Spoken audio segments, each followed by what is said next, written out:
You are now entering Video Village. Consensually.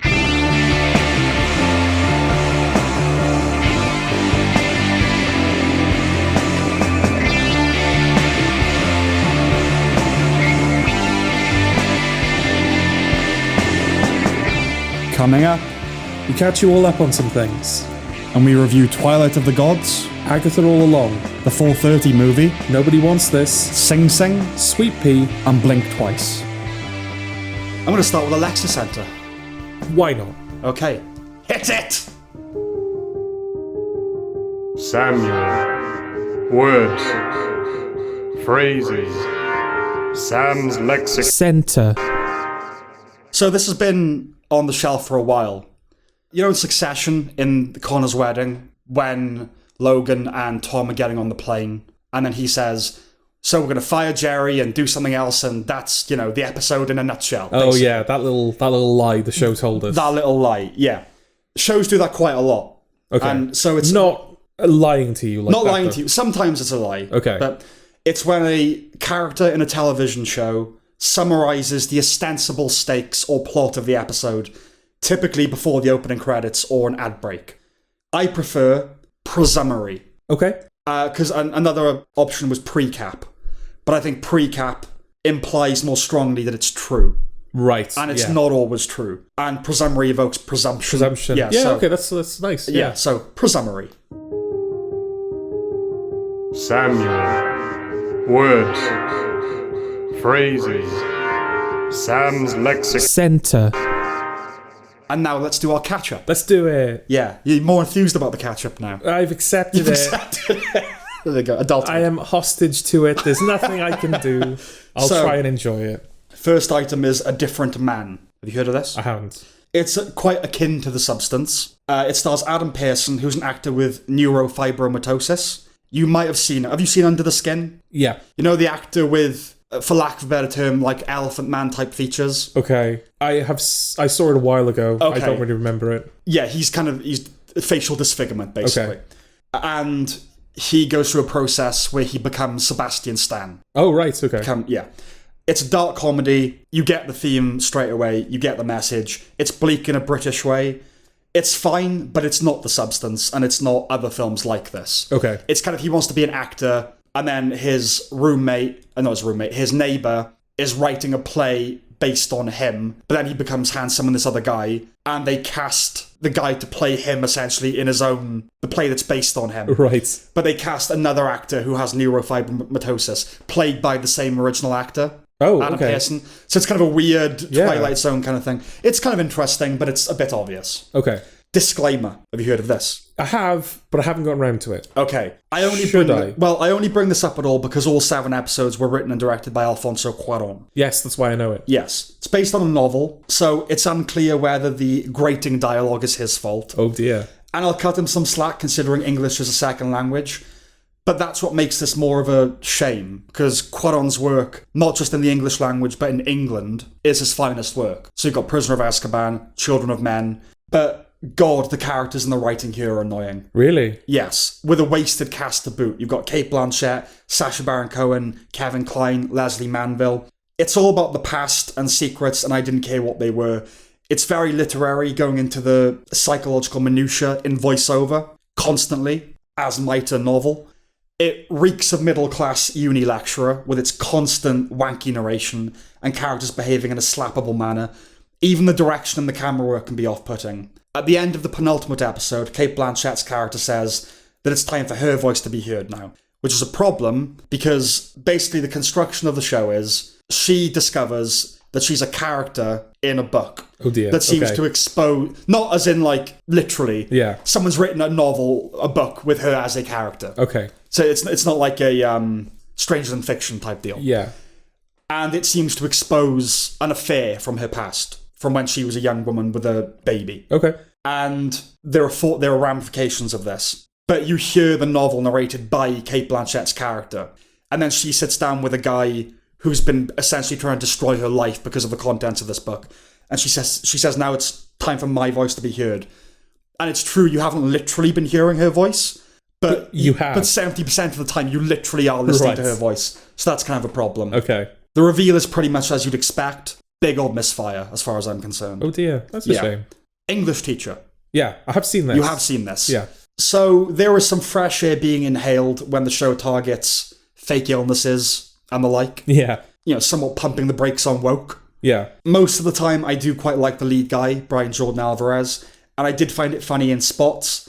Many of the issues it raises reach a fair solution. I can't imagine anyone being in love with it. Okay. I can see it annoying people. Yeah. I'm not really interested in his love life, and the show kind of is. I liked him telling a gay kid comes out to him, and he tells him basically just to get over himself. Yeah. And just come out. But though he does say, I had to come out in the 90s, or I was gay in the 90s, something like that. In that episode, the character turns 35. So I don't see him coming out in the 90s, or even having any urges in the 90s. Okay. Right? What would he be in the 90s? Well, at the turn of the millennium, he would have been 10. Oh, right. Okay. Right? 9 Okay. or something like that. So he definitely didn't come out in the 90s, right? Well, yeah, maybe. Yeah. Maybe he was an early bloomer, I don't know. But anyway, that felt a bit like, okay, I know it was like harder back then, but Yeah. don't try and cast yourself as like the civil rights kind of thing. Right. Any other thoughts on it? Well, yeah, I mean, it's basically like a sitcom set in a school, isn't it? Gay English teacher. A single camera sitcom. Single camera sitcom, Yeah. gay English teacher, and the plots all kind of revolve around some weird little like social issue, either like a social issue in the political sense, Yeah. or just like within the school. It was kind of the collision between Gen Zs and then millennials. Yeah. And yeah. So there's like an episode revolving around someone who, has like clearly a fake illness, Yeah. but all of the students buy into it Yeah. because she's the popular girl. And you're supposed to. And you're supposed to. And then there are other ones where, it's about like, there's an episode about gun control. Yeah. Because they're the gay English teacher goes into school and he hears gunfire, so he thinks the school's under attack, but it turns out it's one of the other teachers training, and he's like, oh, this shouldn't be allowed. And Yeah.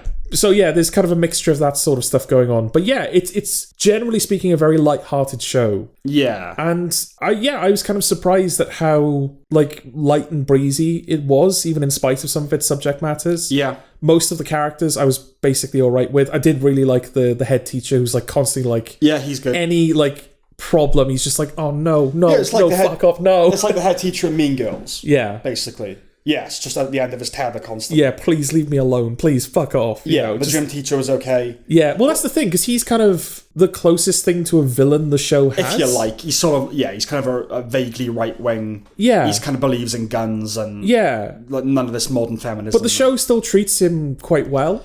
Yeah. Like, the show has affection for everybody, really. Yeah. Like, even though it's dealing in these issues, it never does it too deeply, and things are never resolved, bloodily. No. It's fine. Yeah. Yeah. No, yeah, that's what I would say. It's fine, but fine is better than what I was expecting. I would agree. So I'm happy with that. Okay. Everyone else burns. Now, this is a weird one, because I found the first season online, and I watched like a couple of episodes, and then all of a sudden, it just seemed to disappear. So I totally lost track of it. Right. And then all of a sudden, the other day, you were like, oh, I'm watching this show called Everyone Else Burns. Yes. So I was like, when did that come back? Yeah, the second series. Yeah. And it's 6 episodes, British, 20 minutes, like, it's easy to catch up on it. Simon Bird, so you know the premise, but I'll just, in case the audience doesn't, it's a puritanical Christian sect sitcom. That's basically what it is. Yeah. Simon Bird, the head of the household, he is just a puritanical Will Mackenzie, because that's all I think Simon Bird can really do. Yeah. Kate O'Flynn has a great face for comedy. Okay. She's the standout. Series 2 is an improvement over the first, with a fleshed out ensemble and an established world. Sean Clifford is a great addition to the cast in Series 2, as well as there's a girl that only ever whispers when she talks. There are some funny surrogates for sex. It strikes a nice balance between caring about the characters and human stories with utter ridiculousness. Okay. So in Series 2, Sean Clifford comes into it as someone who has designs on Simon Bird, and because him and his wife, they're not intimate a lot, and there's kind of staleness in the marriage. And she makes him a pie, and the pie sort of becomes a surrogate for sexual relationship. And then when he and his wife reconnect, the pie is on like the bedside table, and he goes, "Is that Maud's pie?" And his wife goes, "I wanted to watch." So it's kind of, there are moments where it's utterly stupid, but really funny. All right. As it goes on, it commits to being a bit mad, which I love. It's like a British Righteous Gemstones, but better. I highly recommend it. Okay, all right. Yeah. I'll see if I can, reconnect with it. Mads. Explain this to me. Okay, this is a French film. I think it's on Shudder. It's a young guy does drugs, gets in his car, picks up a strange woman, goes home, goes to a party, shit gets weird. Okay. Events of the film proceed like a relay, with his character passing the baton of being the subject of the film to his girlfriend, and then she to her friend. It ends up being a zombie movie, and it's a single take. Okay. Oh, okay. So very adrenaline-fueled and dynamic and all those things. The director insists that it's authentic, even saying he has all the GoPro footage behind the scenes that he's going to release at some point. When I watch these things, I don't look for the cuts, though sometimes you can't help but notice them. In this, all I'll say is that there were a few moments where there could have been cuts. Okay. So it's either impressive editing or impressive filmmaking in general. But it is a gimmick, and I don't know that I really care anymore. Soon, if not already, I'm sure AI is going to make the appearance of single takes eminently open access. Yeah. So yes, Mads deserves some applause for pulling off the high wire act. There's not much else on offer. Okay. Really. And Rivals. Again, this is something I'm aware of, but I haven't looked into properly. It's a strange one. It's a strange tone. It's clearly based on a novel. I'm not familiar with the work of Jilly Cooper, but on the basis of this, she does have a unique style. She writes romance novels, but I think the idea is that they're not just smut. They're complex satires about the upper class. So you have rakish cads, polo, show jumping, scandal, adultery, and death. Right. It's set in Rutshire. That kind of tells you everything that you need to know. The 80s is strong with this one. Quite a lot of the characters are slappably toffish. A lot of relationships to keep track of, but you kind of fall into the rhythm of it. A lot of tits, a lot of arse, a lot of sex, but done with a sense of humour and jaunt. This isn't Euphoria or Industry. Okay. You forget that sex can sometimes be depicted as fun. Right. It's all a bit silly, so yeah, it's about the rivalry between this TV producer and this kind of local rich guy that ends up becoming like an MP. He might already be an MP. But they're neighbours and they despise each other. And again, it's set in the 80s, so conservative government. And at the end of the first episode, when he's kind of tuned into the other guy's machinations, David Tennant pulls him aside. He's like, Maggie will see right through you, you overprivileged cunt. So that's the level of it. Okay. There's a CG fox, which was really out of place. Oh, no. I know. You like maybe a third of the characters. So Aidan Turner's character, Danny Dyer, he's in it. Catherine Parkinson. Danny Dyer goes down on Catherine Parkinson in this, so if you want to see that. Danny Dyer doesn't go down on people. No, I know. And Catherine IT crowd woman. Yeah. Belle McLean. But I don't know if that detracts anything, because it's sort of nice that you don't like a lot of the people. Okay. Alex Hassel, who's kind of like the lead heartthrob that gets all the women, and I'm sure will be big in the culture now. He doesn't look real. He just has a face that doesn't look real. Right. I found it a bit of a chore to get through, but if you're into who's going to fuck whom and when, it's the show for you. Okay. I'm not. All right. But it's fine. Okay. Let's do some review, shall we? Let's do it.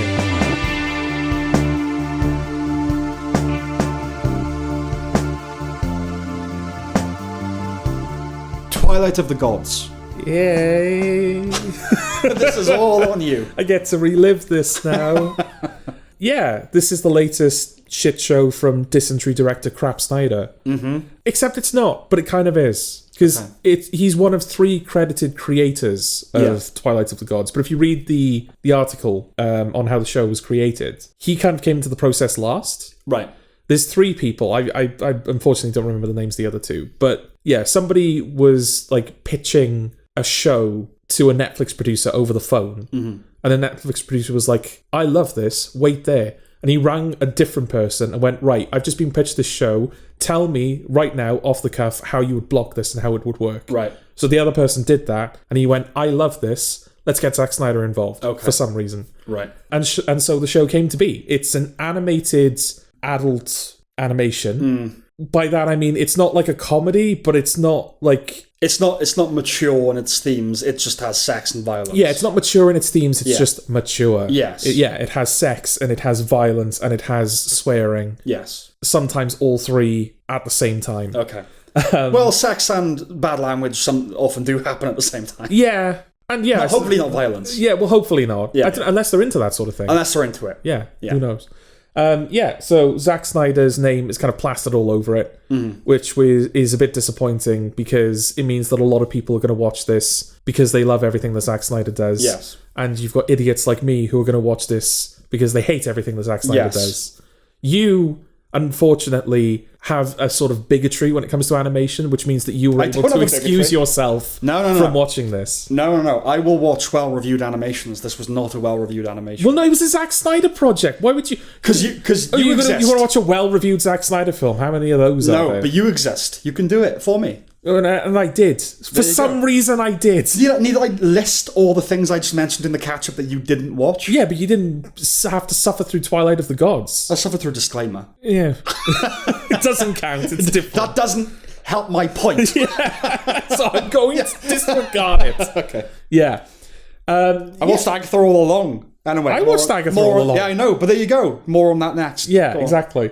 Yeah, so the show it's basically, it's like a brutal, bloody, sexy retelling of Norse mythology. Is it sexy? Because if there was anyone that we needed to do, to imagine what a version of Norse mythology that was brutal and sexy would be, it'd be Zack Snyder. Isn't that what he does anyway?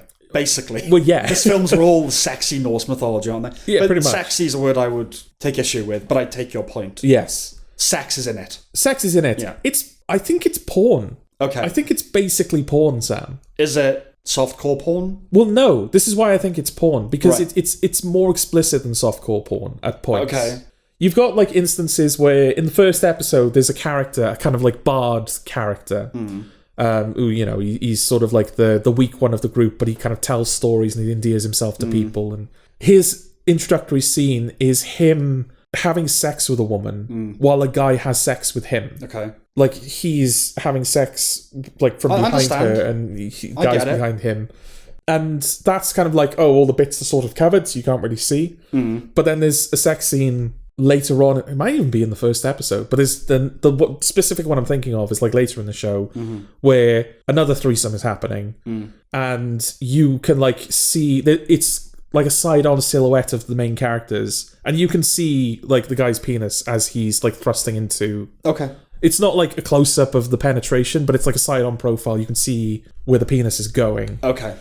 And there's other instances like that where it's I don't know what is allowed in terms of depicting sex just on TV. American Judge said, porn is something I know when I see it. Yeah. And I think we all have our different definitions of what constitutes porn. By what you're saying, it would be that you see insertion. You see the penetration. Yeah, and you of the don't penis. see insertion. Oh, right, okay. But you see... No, penetration, though. You see penetration. Well, what do you mean by that? Well, you said you see his penis going inside.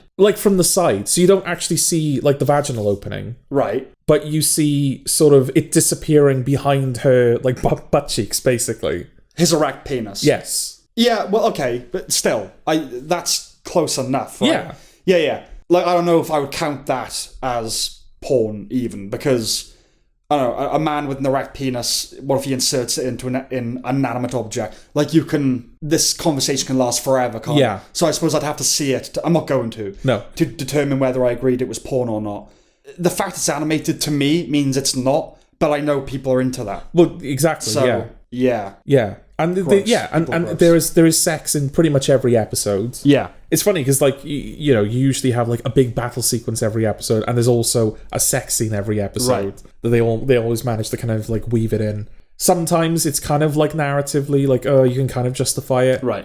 Sounds like all other sex scenes, to be honest. Yeah. I would say 80% are unjustified. Yeah, 20% pretty are. much. Yeah. Well, it was just funny because when you watch the pilot, the opening scene, it shows this big battle, and you've got end up becoming the two main characters who are engaged to be married. But then the thing that kind of kicks off the plot of the show is that at their wedding ceremony, Thor turns up and kills everyone basically. Sure. So it's sort of she ends up getting kind of covered in the remains of her giant brethren because she's half giant. So she's a normal sized person, but she's of giant descent. Right. So she ends up coated in their blood, and she's kind of sent off on a quest of vengeance. She half giant, half midget, and has ended up just normal. Well, that's Norse mythology is weird like that because I think you can have giants that are just people sized. Yeah. I don't quite know. They're more like a race. Yeah. It doesn't necessarily imply this size. Exactly. Yeah. They have their own realm, but they're not all actually giant for whatever reason. Yeah, so kind of Loki sends her off on this mission to kill Thor, and he's oh, you're coated in the blood of your brethren, just to kind of remember, to hate Thor, I guess. Yeah.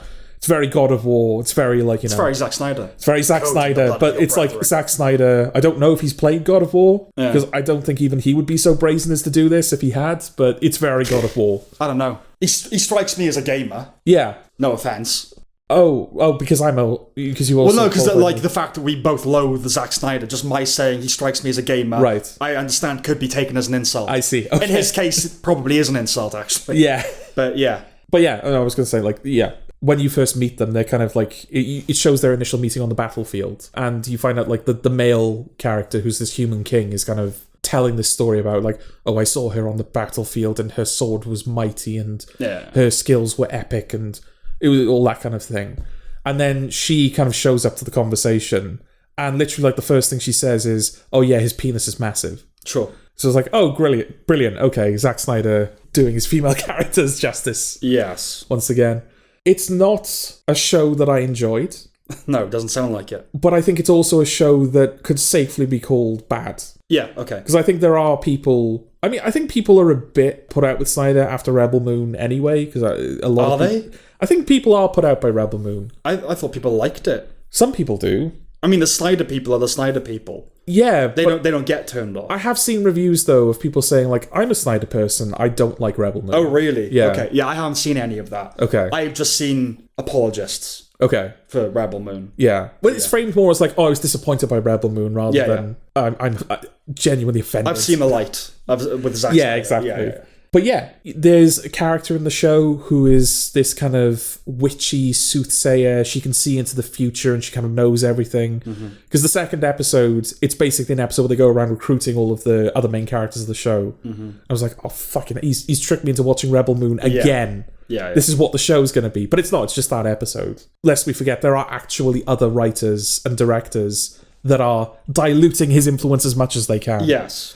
Although, funnily enough, the final episode is directed by Zack Snyder, and it's longer than all of the other ones, and it's full of slow motion, which Really? the rest of the show isn't. Right. But yeah, one of the characters can see into the future, and when they go to recruit that character, they don't even have to say anything because she already knows what they're going to say. Sure.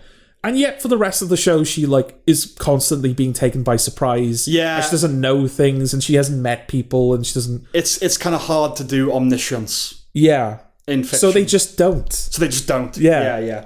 Until the final episode where she encounters Odin, and Odin is like, can you show me the future? And she's like, yeah, all right, that's the thing I can do. Right. And she shows it. Oh yeah, this is wild. She shows him the future, right? Because I think Odin like knows that, oh, my time is coming to an end. So I want to see what that looks like. So she's like, well, I will now show you what the future is, Odin. And you know how, like, with Snyder, he's got his, like, traits. So, yeah, he's got slow motion, and everything is, like, grim and dark. Yeah. And kind of Jesus imagery is also something that he's kind of played with before, especially during, like, Man of Steel. I don't know if it really existed before that. Although I could see Watchmen having Jesus imagery in it. Not really. No, not the graphic novel, anyway. Okay. Yeah. Oh, yeah. Well, he was probably just focused on being faithful to the graphic Yes. novel rather than inserting all of that. Yeah. Yeah, but in Man of Steel in particular, yeah, there's a lot of Jesus imagery in that. In this, there's literally Jesus. Jesus pops up in Literally, Twilight yeah. of the Gods. There's a Jesus cameo in Okay. Twilight of the Gods because Odin has a vision of him like nailed to a tree, and then you see a wide shot, and opposite him, across this kind of like heavenly chasm, Yeah. is Christ nailed to a cross. Okay. And then it jumps forward to what I assume is modern day New York, and Odin is kind of like on his knees in rags in the middle of the street, and Jesus walks out of a cathedral and kind of extends a hand to him. I was like, hang on, what? Okay. What's going on? I mean, it's... Because up until pretty- now, it's been blood, tits, and arse, and all of a sudden, like, Jesus is here. Yeah, but it sounds the same level of superficiality and, like, juvenilia in that it's so, like... Well, not even film school. It's pre-film schooly. It's that teenage metaphor thing where it's like, oh, the death of the old gods, then, you know, the crucifixion of Jesus. Yeah. And then in the modern day, yeah, like Norse is now mythology. It's not religion. Those gods are dead. Yeah. But Christianity is still alive to some degree. Yeah. And so it's the new religion extending a hand to the old religion. It sounds quite American Godsy, but that was actually quite good. Yeah. But in that case, my question to you is why Christianity? Because Christianity is not the only religion that's alive today. No, but I think... And why is Christianity, like... Well, if it's New York, it's going to be Christianity, for one thing. Yeah, but what's the correlation between Norse mythology and Christianity? Religion. But why not Norse mythology and Buddhism, or Norse mythology and... Well, because they're more ancient religions. Christianity is the newest big religion, right? Yeah. Well, Islam is. But, And Islam, yeah. But what, you're going to have Muhammad in it? I don't know. Obviously not. Yeah, but like... You're not allowed to Why do not? that. Why not, like... You're not allowed to Why do not that. depict Islam in some way? I'd rather they didn't, to be honest. It's animation. You can be as stylized as you want when you depict, quote-unquote, depicting Muhammad. Yeah, but it's either Allah, isn't it? Yeah. Which is God, and like, what they're going to do Allah, or it's Muhammad, which you are not, which society's prohibited us from doing. Yeah. So no, it's not going to be But Islam. you can do it in a way where it's like... There's no way of doing it. We know it's Muhammad, but we're not actually seeing You can't draw him. a stick figure and say that's Muhammad. No, I know. Yeah. No, there wouldn't be... They think they're going to tempt the radical Islamic community by like having that we know that's Muhammad, but like we're not going to say it. Obviously not. Obviously not. But wouldn't they still be offended at like Christianity? To be honest, but I don't really want in this show that I don't care anything about, in this ridiculous vision. Yeah. I don't want Odin to be destitute in New York and Muhammad emerge from a mosque in New York and extend a hand. That's offensive to me. Okay. I don't need that shit. Okay. Right. So yeah, no, I don't want that. You don't want that. I don't want that. Well, you don't want the show. Well, I don't want the show, but also I think it's kind of... I thought it would be like Jesus was the middle person there, as in it would be Odin. Jesus, middle management. Not middle management. Jesus, Odin, then Jesus, and then whatever, like in this day and age, Elon Musk. You know, like whatever we would... Oh, I see. All right, okay. I thought it would be like, Norse becomes Christianity, becomes capitalism. Yeah, becomes Bezos. consumerism. Yeah, Bezos. Something like that, right? Okay. So I'm kind of surprised that Jesus was where we were going to. Yeah. It's like, when does Snyder think we are? Like, Yeah. Christianity's still going, but it's kind of dead. You know what I mean? Like, no. Or the apps, Jesus into the app. Yeah. But that really does feel like, if you're going with that, if you depict, like, if the final thing is... It's Jeff Bezos or it's Mark Zuckerberg. It's all trite, because these observations have been made 1,000 times before. But that feels like, that's the thesis of the show. Right. And I don't know if the Jesus image was just the thesis of the show, or whether it was Zack Snyder going, wouldn't it be cool if, like, Jesus...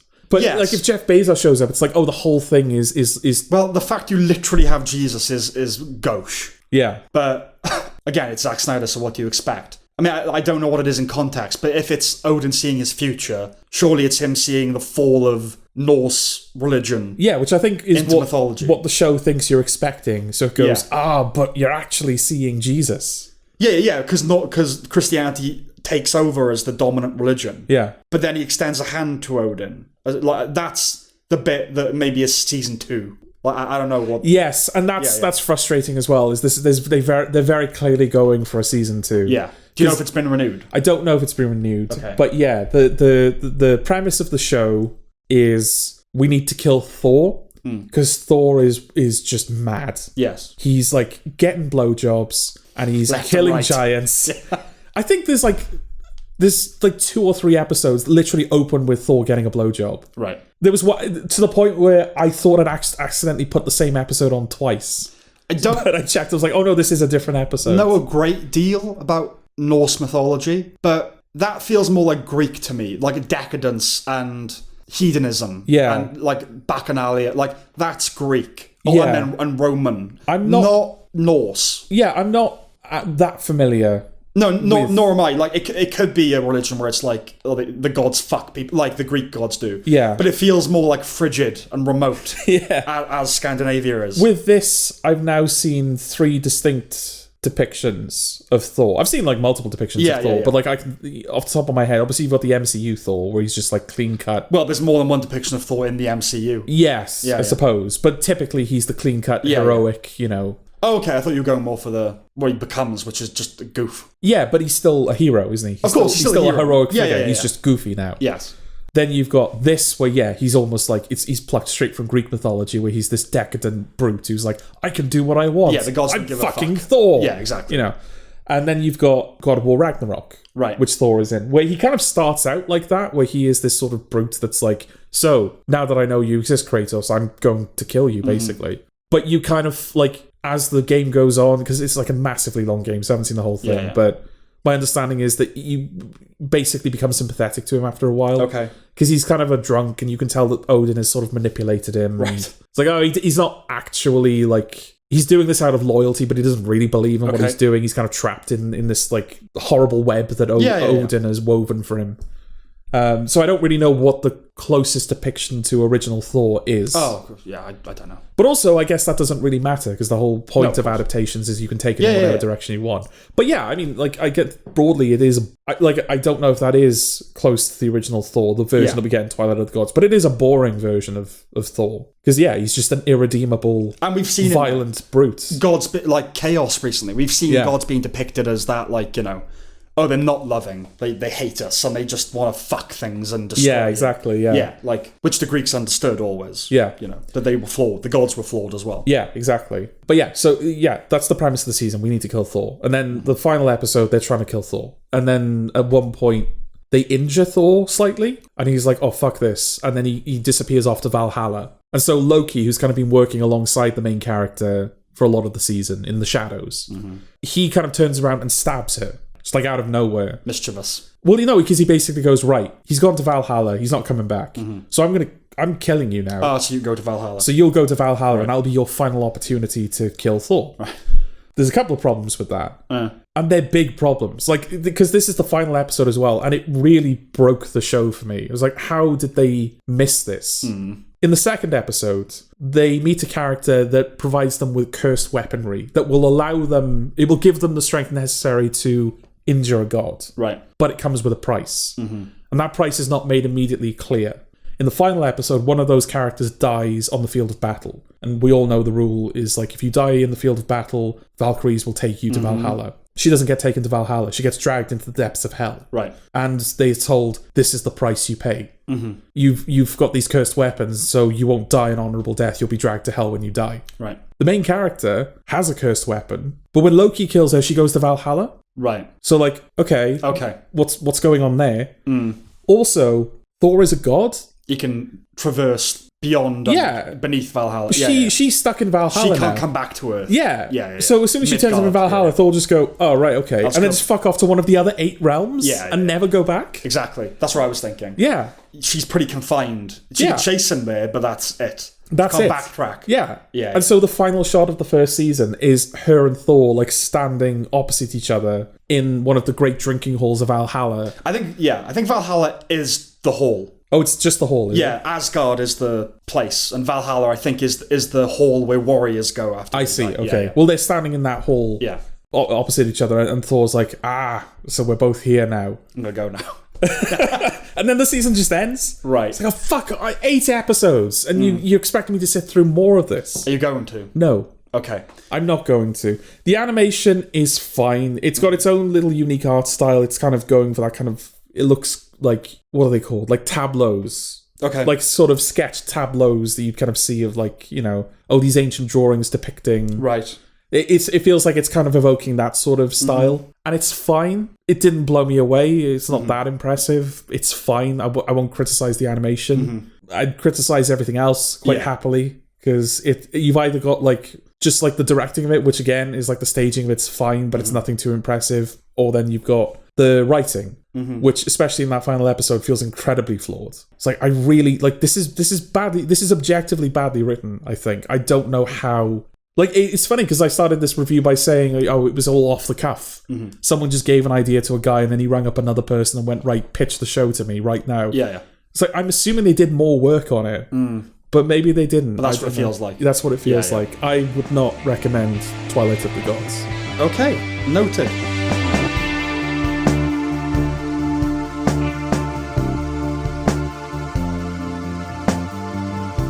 Agatha All Along. You didn't have to watch this. You chose to watch this, didn't you? You put it on the list! No, because it would have been a catch-up thing for me. Okay. But then I had quite a few notes on it, so I thought... it's probably worth... I mean, who knows these days with us what is a catch-up and what's a review. Yeah. But I thought I'll just stick it last minute in as a review. And then you just chose to watch it. Well, you put it... You were like, oh, we're going to review Agatha All Along. But there are things that you don't watch that are actually good.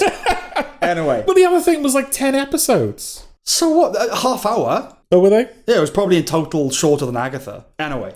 Oh, well, if I'd known that. Agatha All Along. Now, I could grumble about the fact that this has been declared perfect for the Halloween season, when Halloween is, contrary to popular infantilism, a day. Yeah. But I won't do that. Okay. One Division, like this, did the whole genre blend, soft parody thing. Yes. And there's some smugness to that in these shows. Agatha All Along is basically a quest movie like The Princess Bride, except boring and pandering and populated with people you'd sooner avoid. Catherine Hahn can do a lot better. If you have no investment in the MCU, they make no concessions for you. No.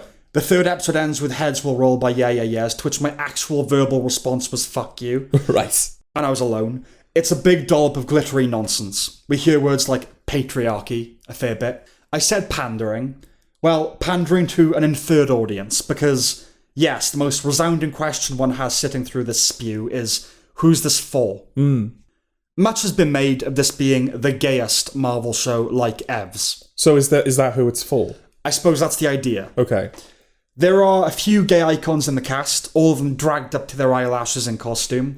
It's an enduring source of both frustration and amusement that the progressives in chief over there at Goofenwald seem oblivious to the fact that dubbing this the gayest MCU thing yet is blatant classic Coke homophobia. Right.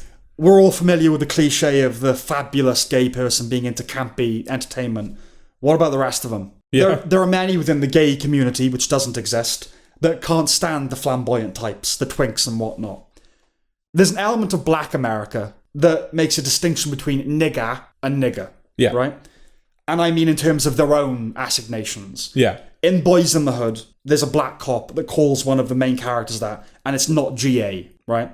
Anyhow, I think there's an equivalent in gay culture of faggot, Right. or more so, faggy. And I think Agatha All Along would be characterised by some as faggy. Okay. Is that the less disparaging one? Well, I mean, they're both disparaging if you're not gay, but Yeah. it's, you know, like in 6 Feet Under, where, I think it's 6 Feet Under, where they might encounter a young person who's very gay. They're like, ugh, like, what a fag. Right. Do you know what I mean? It's Okay. like, yeah. And like I said, that cop in Boys in the Hood, when he hates these black people that are fucking, like, ruining, you know what I mean? Yeah. And he calls him the N-word. Yeah. And he means it with the ER, you know?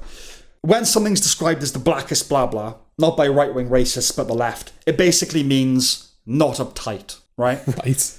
Down with it. Thick accents, nigger this, nigger that. Maddeningly, one of the last shows that would be described as black these days would be The Fresh Prince of Bel-Air. Okay. A wealthy nuclear family? What's that bullshit? A white show would be something like The West Wing, because no black person could enjoy that. I see. It's the same drool you get when black people vote Republican that they're Uncle Toms. Well, civilization's not prison, race is not a team. One day, Marvel will produce something good again, and we are fair-minded enough to praise it in our reviews when that happens. Okay. We might not like the fact of the MCU, but as we talked about with Deadpool and Wolverine, that doesn't mean individual components can't be good. It's just not happening right now. Yeah. And that's honestly all I have to say about Agatha All Along. It's more Okay. about the things that it made me think about. Because there was nothing in the show, really, for me. It was rubbish. Right. It was just rubbish. Okay. What did you think? Well, there's a couple of things that you said that I kind of want to jump on. Mm-hmm. The first thing is, yeah, you were saying, like, the fact of the MCU, and, you know, if they make something good, we'd say it's Yes. good and whatnot. Yeah, my question to you is, when's the last time we had an MCU project that was just set on Earth? It wasn't set in the quantum verse, it wasn't set in the multiverse, it wasn't set in this weird dreamscape conjured up by one of the main characters. It's just set on plain old planet Earth where other people actually exist. I don't know. I mean, Endgame was like, they did timey-wimey stuff, and that did go to other realms, right? Yeah. That feels like mostly it was Earth. Okay. I don't know, but I take your point. Yeah. I mean, the problem is, because if everything they were doing was just set on Earth, we might well complain, but you live in this infinite galaxy, Yeah. But what, things only ever happen on Earth? That's obviously the criticism that people generally have. Yeah. Even it's nonsense, but when Captain Marvel says there are loads of galaxies, not all of them have you, it's like, yeah, but this was half of all life. Anyway, that's a side issue. Yeah.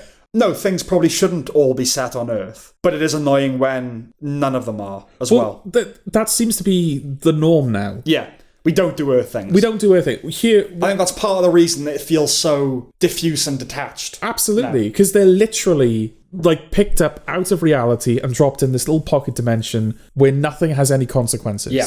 And they go, right, be the character. Yeah. Be Agatha.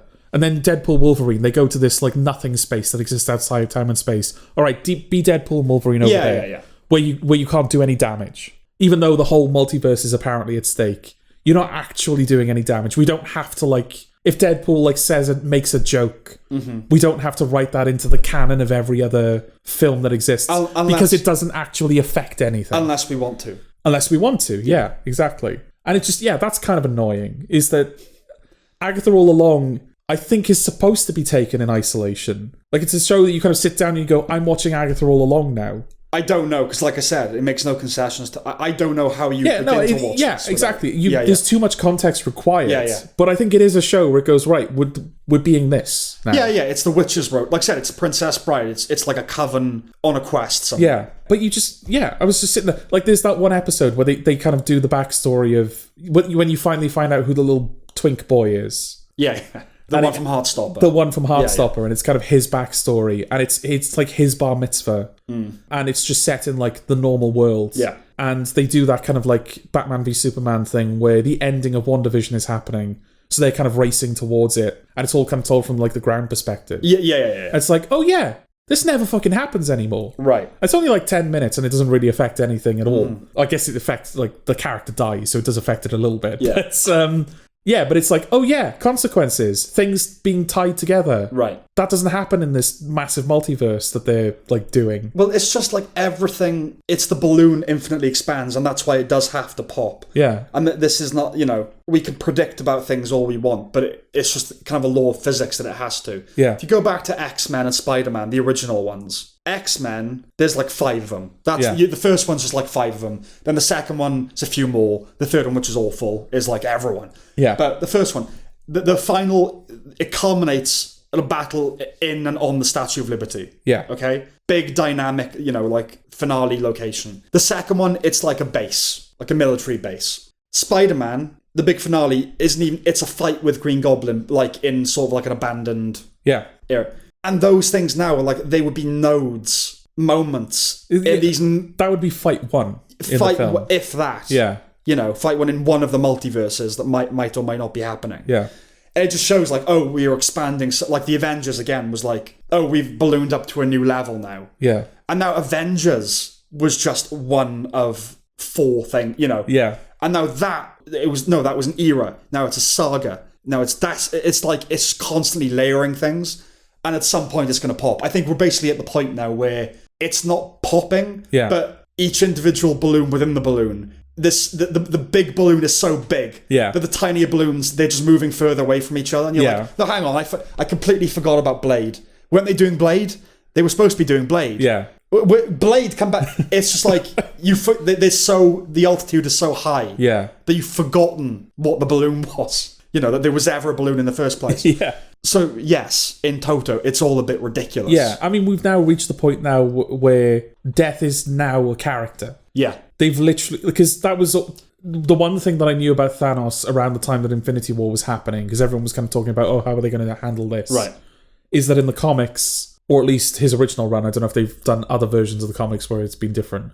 His original motivation was that he was trying to court Lady Death. Okay. And so that's why he kills half the universe, to impress her, basically. So, to be honest, that sounds like men. that's a more believable motivation. Yeah. And then, obviously, when they did it in Infinity War, it's like, oh no, his planet was kind of, there were too many people there, and they ran. Well, he just legitimately believes it's the best thing. Yeah, and it's like, it's a more interesting, nuanced perspective. To conserve the universe, yeah. Yeah. But it's like, okay, so they're not going to do Lady Death. Now here's Lady Death, as played by Aubrey Plaza, which, if you want to cast someone to play Death, perfectly fine casting choice. I suppose so, yeah. But, so does this mean that Lady Death has always existed in the MCU? Was she just very busy the day that Thanos killed half the universe? Would she, individually take everyone away? Her feet, yeah. Yeah.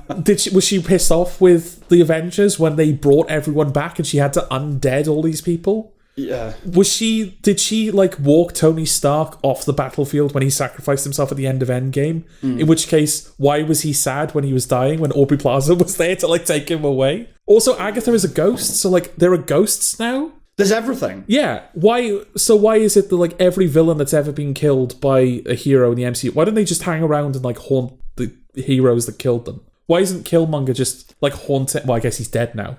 Why is he just haunting Black Panther? Oh, you mean Black Panther's dead? Yeah. Yeah. Yeah. And what also, why isn't Black Panther just alive if he's like, oh, I'm a ghost now? If he's only dead, why isn't he alive? Yeah. Yeah. Well, but that's the point we're at now. With the no, MCU. that's the It's like, point. Yeah. But look, they did. If you just think in terms of the MCU, they did an Iron Man movie, and it's like, we're going to bring Thor into that, and everyone's like, okay, how? Yeah. And they tried to do the thing of like, oh, magic has become science, that kind of thing. Yeah. And it works, right? If you just conceptualize, Asgard, it's just like another planet, basically. Yeah. And they have powers, and they've never come here before, and now they're here. Fine.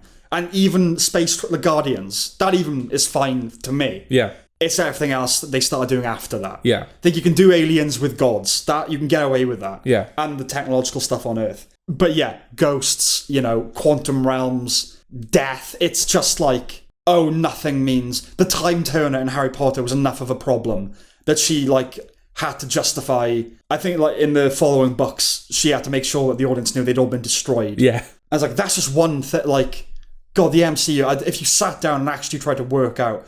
I watched the first two Home Alone films recently. Okay. And I remember a few years ago writing all the things that have to go wrong in Home Alone for that situation to happen. Right. And even in Home Alone 2, you add them all up, it's an insane level of contrivance. Okay. And I feel like that'd be a footnote in the MCU problems.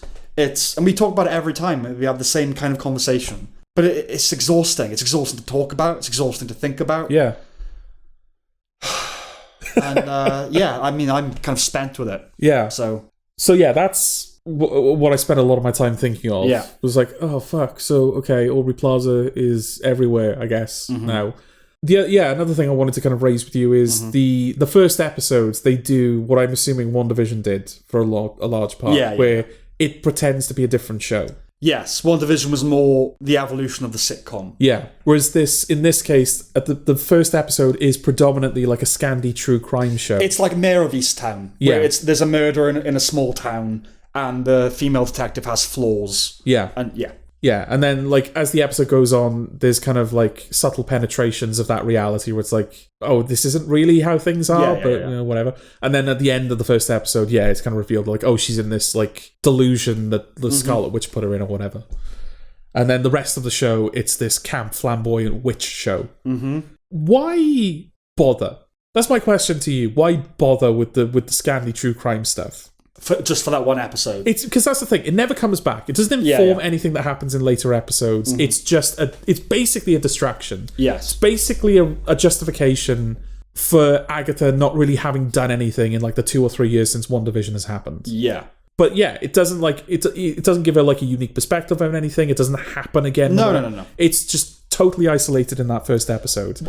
Also, if you're in the know and you know what WandaVision is and you know what Agatha All Along is, as soon as you see this true crime stuff, you're going to go, oh, that's what WandaVision did. Yeah, of course, yeah. So you're just waiting for the show to drop the act. It's there for two reasons, isn't it? Yeah. It's there to justify why she hasn't done anything. Yeah. And it's also there, as a little callback, a nod to what people liked about WandaVision. Okay. So it's playing with the genres and everything. And I think, yes, obviously, if you're watching Agatha All Along, you know that the bottom's going to drop out. Yeah. But I think the idea is that you enjoy it as a parody until that happens. Okay. I didn't. No. I know you didn't. Yeah. But we are not the target audience. Yeah. But there's that interesting question again, isn't it? Is the people that enjoy this show, would they enjoy that? Would they enjoy the true crime parody? Are they the type of audience where they would... I think we've had this conversation with Joker, right? Or I don't know whether it was on mic or off, because that episode was a long time ago when we reviewed Joker. The people that like superhero films and that like Joker would not like the films that Joker is inspired by. I don't know if we've had that conversation. Yeah, the people that say oh, Joker is this, it's this interesting deconstruction of It's but you would be bored out of your mind watching Taxi Driver or King of Comedy, which Joker basically is. Yeah. I think in part because they're old. Yeah, and they're made in a different time, so they're kind of they're tuned to a different audience. But it's what's the crossover between true crime and witches? Not true crime and witches, just comedy. The MCU and comedy. Yeah. Those are the crossovers. We know we're watching a Marvel thing. Yeah. We know it's connected to WandaVision. We know that WandaVision did the genre parodies. So we're going to do one of those because the rest of the show won't have that. Yeah. So we'll do it for the first episode. And you'll enjoy it on the level of parody. Because it's done as a Mayor of Easttown, but it's it's also a parody of it. It's an exaggerated version of it where she's like, God damn my flaws. It's that kind of thing, right? So you're meant to enjoy it on the level of that. Okay, because I was going to say, it doesn't even work if you're someone who doesn't know the MCU, and God help you if you don't, and you try to watch this show. But if you're just like, God love you if you don't. Yeah. But if you're just like, I'm going to put on a show on Disney Plus because I just want to watch something. Ooh, Agatha All Along. I'll try that. Yeah. And you put it on, and it's this weird, like, it's Mayor of Wondertown or whatever it calls itself. You're going to go, well, it's not. I know nothing, but I know it's not this because I clicked on Agatha All Along. Mm-hmm. So it doesn't even work as like a... No, because you're just meant to enjoy the parody. No, because I was going to say, you can't randomly tune into Agatha All Along. You have to go to the Agatha All Along page on Disney Plus. Yeah. But so it doesn't even work on that level. It's like, not, you stumble across this thing. Yeah. It's not, but it's not there to deceive you. You're not actually meant to think at any point that you are watching that show. Yeah. You're meant to be a bit confused. Right. Because, like, hang on, why is this happening? And then enjoy the parody. Okay. You're not meant to think that is what you're watching. Right. Because, yes, for all the reasons you just mentioned. And everyone kind of knows what the show is going into it. Yeah. So it's just a waste of time. Well, the whole thing is a waste of time. Yeah. But I mean, no. But that's particularly a waste of time. The creative justification would be, we need a reason she hasn't been up to much, and we want to kind of pay tribute to the thing that WandaVision did. Okay. Because this is a sequel, essentially, to WandaVision. Yeah. That would be I'm not saying it's right, but that would be the creative justification for it. I would probably have either not done it or maintained that for the whole show. Like, if we're going to do another WandaVision, we've got to do the genre parody thing. But sooner, I would probably drop the whole thing. Yeah. I sooner wouldn't do the show. Or you would... I'd sooner cancel the MCU. Yeah. Or you would make it more meaningful within the context of the show, right? Yeah. Because what was the whole justification with WandaVision? She grew up with American sitcoms, and so I don't know what the justification for that is. Yeah. But obviously, within the show, she's sheltering herself from... reality. Because I might be confusing it with Mr. Robot, but my understanding was that she grew up watching like American sitcoms, and so this fantasy of hers is they're imprinting on that. Possibly. I don't know if it's ever grounded in that way. Yeah. Or whether it's just like that's the way the show is, and then you find out it's she's creating this illusion. Yeah. I don't know if they say, it's because she's in control of it, right? In Mr. Robot, he's not. Yeah. But I can't remember. Okay. Is the truth of it. Like, I doubt she could well have grown up watching 50s, watching The Honeymooners. Yeah. I doubt it, but maybe. Well, I mean, she grew up in, what was it, like Sokovia or whatever. So there's probably just like, just reruns of just whatever we can find. American imports, yeah. Maybe. I don't know. But yeah, if you're gonna waste our time with this thing, make it more important within the context of the show. Okay. Give her a unique perspective, or have it recur throughout the show. Mm-hmm. Or maybe Agatha has to, like, she's put in a position on the Witch's Road where she kind of has to be a detective again. Yeah. No, I know what you're saying. You're saying try and use everything. Yeah. But God, why? This is like we're arguing over. We're not even arguing, but why are we bothering to go this deep on it? It's like it's not worth our time. No, that's fine. Yeah. But it's just people. It doesn't need this much said about it. The MCU, it just can't be allowed to just. It's just exhausted people at this point. The only people left are the people who will just kind of accept whatever it does. I know, and we have to be vigilant and comment on it. Yeah. But we shouldn't tire ourselves out over it. No. We shouldn't waste time and creative energy figuring out how to fix it. Right. Just say what it is and move on. Like, that's my kind of policy with it now. Okay. But I understand all your points. Yeah. Is that it? Yeah, fine. Yeah. I it doesn't sound like we recommend it. Absolutely not. No. Okay.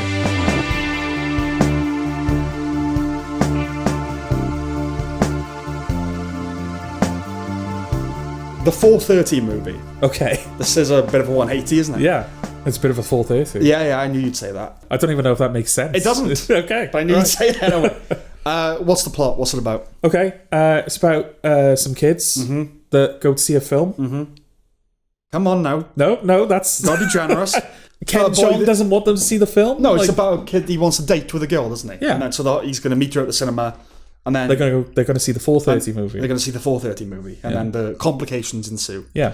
It's set in 1986. Yeah, it's about being a young movie lover in the 80s. Yeah. The dialogue's peppy. It's about being Kevin Smith, isn't it? Basically. Yeah. The dialogue's peppy, the tone swings between sweet and puerile and crass, but appropriately so for a film about teenage boys.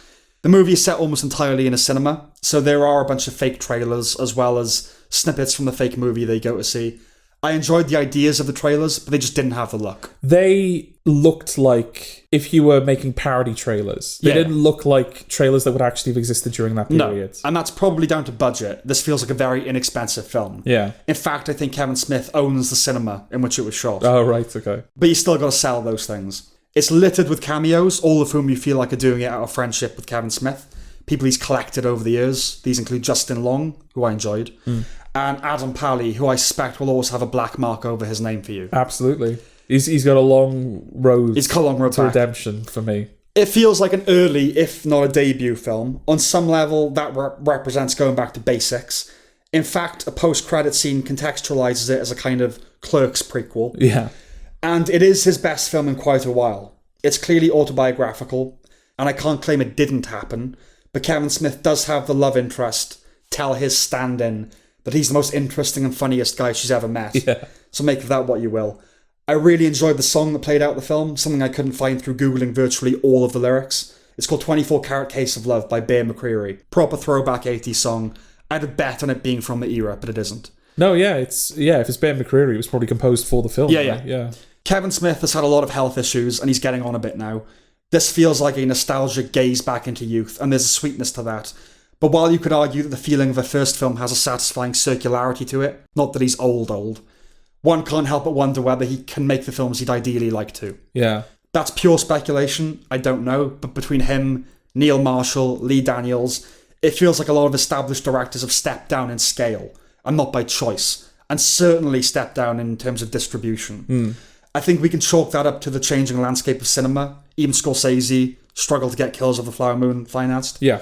And they've been sidelined by newer names whose stars are on the rise. Law of the Jungle, I guess, but it's nonetheless a little depressing. The one thing I had a big problem with was the dramatic ironies. Oh, yes. Writers seem to feel an obligation to shove them into everything with a historical setting. And I get it, because they're easy, and they guarantee some chuckles. But something about it just really gets my goat. In this, we have one of the characters referring to a Batman film being made, so that would be the first Michael Keaton Batman. Yeah. And another one saying, nobody's going to pay to see a Batman movie. Another bit where the same character insists the post-credit scenes in movies were a fluke, and they'd never do it again. Yeah. And the love interest says the main character, Brian David, has BDE, Brian David energy. But the most grotesque offence comes from Adam Pally ranting about Star Wars. So he says, this is the late 80s, he's like, we're at the end of Star Wars, what are they going to do next? Go back and start telling us episode 1, 2, 3? I thought that was an erroneous point, because they weren't known as 4, 5, and 6 back then. Yeah. Turns out, Star Wars was re-released in 81 after The Empire Strikes Back, and The New Hope and episode 4 subtitles were added then. Oh, right, so this was like an old... It's a legitimate point. Yeah. But yeah, they call it episode 4 after Empire came out. That's so bizarre. Okay. I thought they came much later than that.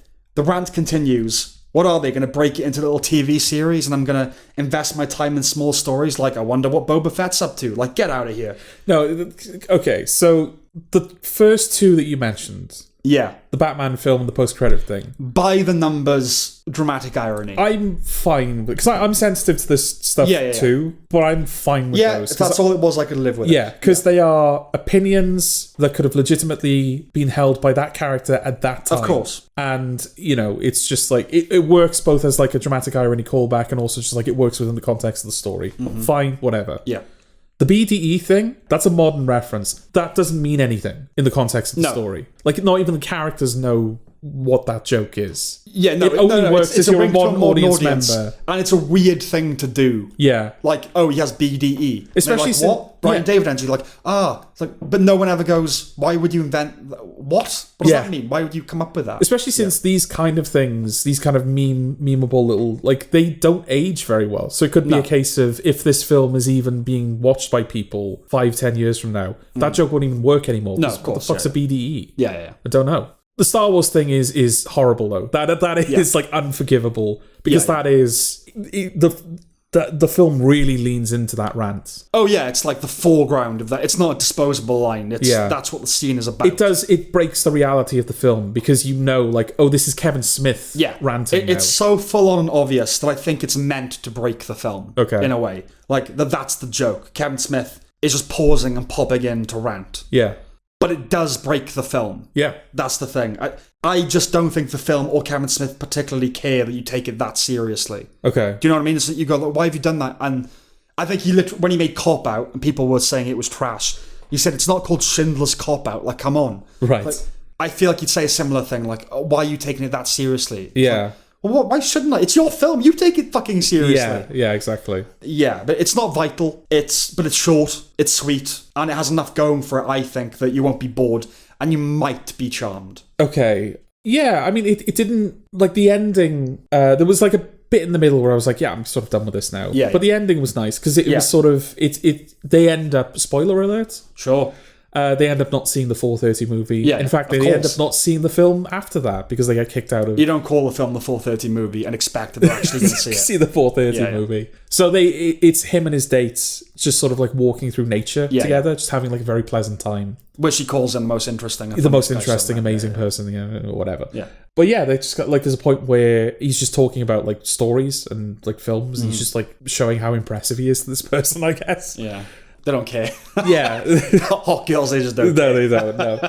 But I don't remember the exact context, but the way the film kind of ends is the love interest is kind of like, could this be a story? And he's like, yeah, anything could be a story. Anything could be a film. He said you could put end credits over this whole day and call it a film. Sure. That leads us into the end credits. Yes. And it's just kind of a nice little... It feels like that's sort of Kevin Smith going, yeah, I just wanted to make something. Yeah, like I said, it feels almost like a first film. And and like a love letter as well. Yeah, it sort of makes the whole thing seem quite innocent and nice. It's just a guy who wants to make something. Well, it's the kind of film that makes you think, yeah, I can make a film. Yeah. But I think even if you weren't an aspiring filmmaker, you go, yeah, I guess I could write a story. Yeah. Yeah. Which I think Kevin Smith would probably consider that a win if it does inspire someone. No, absolutely, yeah. That maybe hadn't considered before to give it a go. It's innocent little film. Yeah. But even though it has that big problem, it can't tank it, you know? It's just like, it is what it is. You're never going to, like, think it's a masterpiece. Yeah. So just kind of enjoy it for what it is, and it's nice, you know? Yeah, I think so. It's 2 minor points. Go on. What kind of monster pairs mayonnaise with bacon?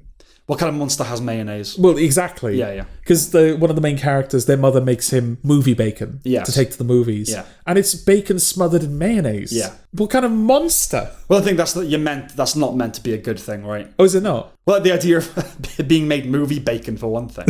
I love bacon, but I don't want the smell of it in the cinema. Like, I'm supposed to enjoy the film. I'm supposed to be smelling some bacon. Yeah. No, I think you're meant to go, oh, that's a weird... Like, mothers used to make packed lunches. It's not weird, it's disgusting.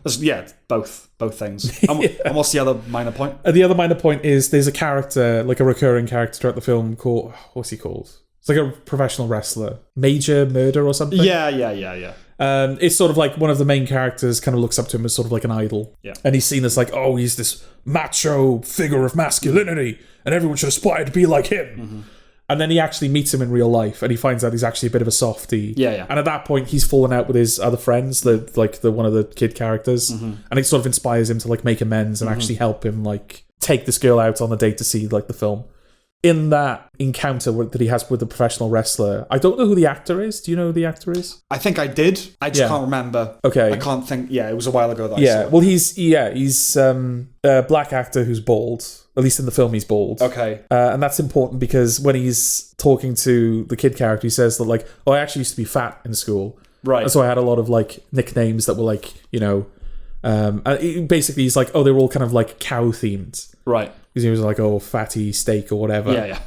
I just wanted to say that there's a breed of cow called a black baldy. Oh, okay. Well, and the film doesn't we do had that. to travel some distance to get there, didn't we? Yeah, no, I know, but it's like because he was saying all of these nicknames. I was like, I want to see if Kevin Smith has missed anything obvious. Well, to be fair, I didn't know that. No, I wouldn't say that it's obvious. Yeah, it just so happens that it's a black bald character, and there's a cow called a black baldy, and I would feel an obligation to get that in, but I would have maybe tried to contextualize it as like he lists the things that he was called and some they didn't even call me black baldy, which is an actual cow. Yeah. Do you know, something like that, where at least you're getting the thing in. Yeah, exactly. Yeah, but no kids, you wouldn't expect. But that said, I think when kids want to be cruel, you would. Oh yeah, kids put the work in. You'd Google like species of cows. Yeah, kind of play with it. Yeah. Okay. So that's it. That's it. All right.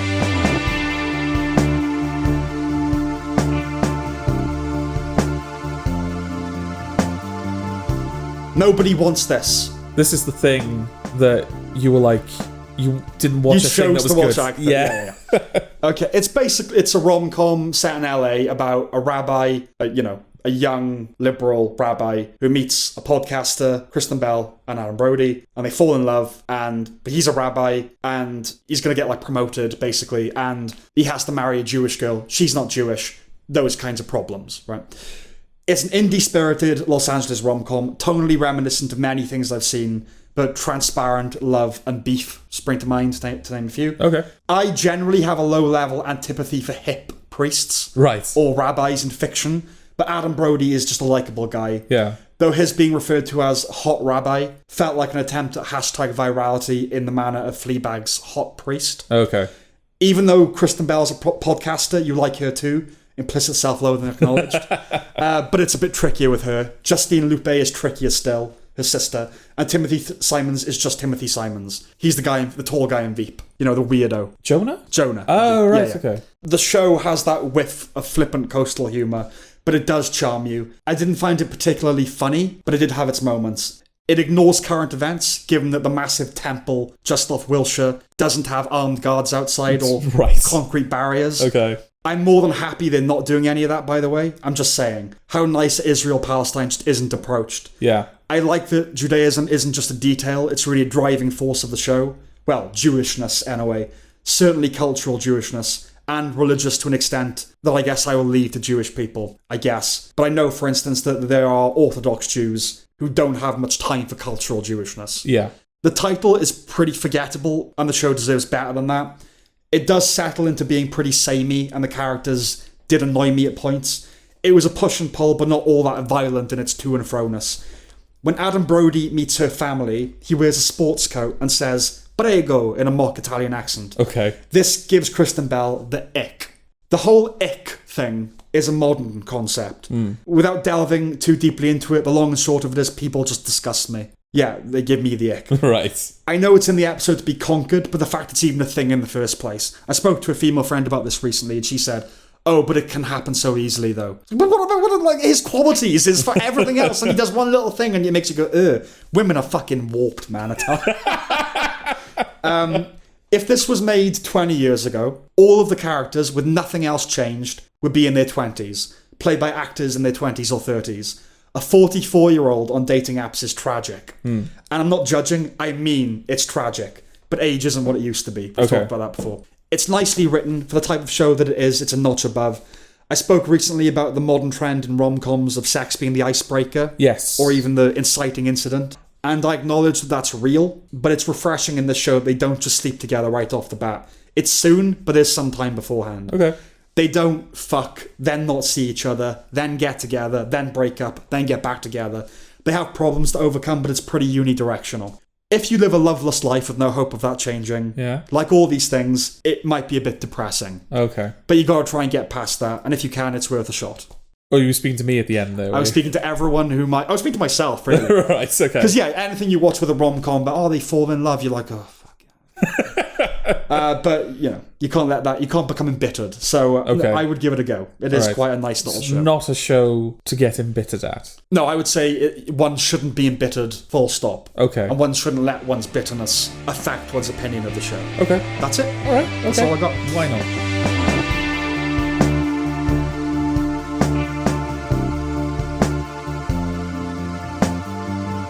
Sing Sing. Yes. You've seen this as well. I have seen this. So do you want to explain the plot? This is set in Sing Sing. Is Sing Sing a real place? It is. Okay, yeah. It's set in Sing Sing Penitentiary. Okay.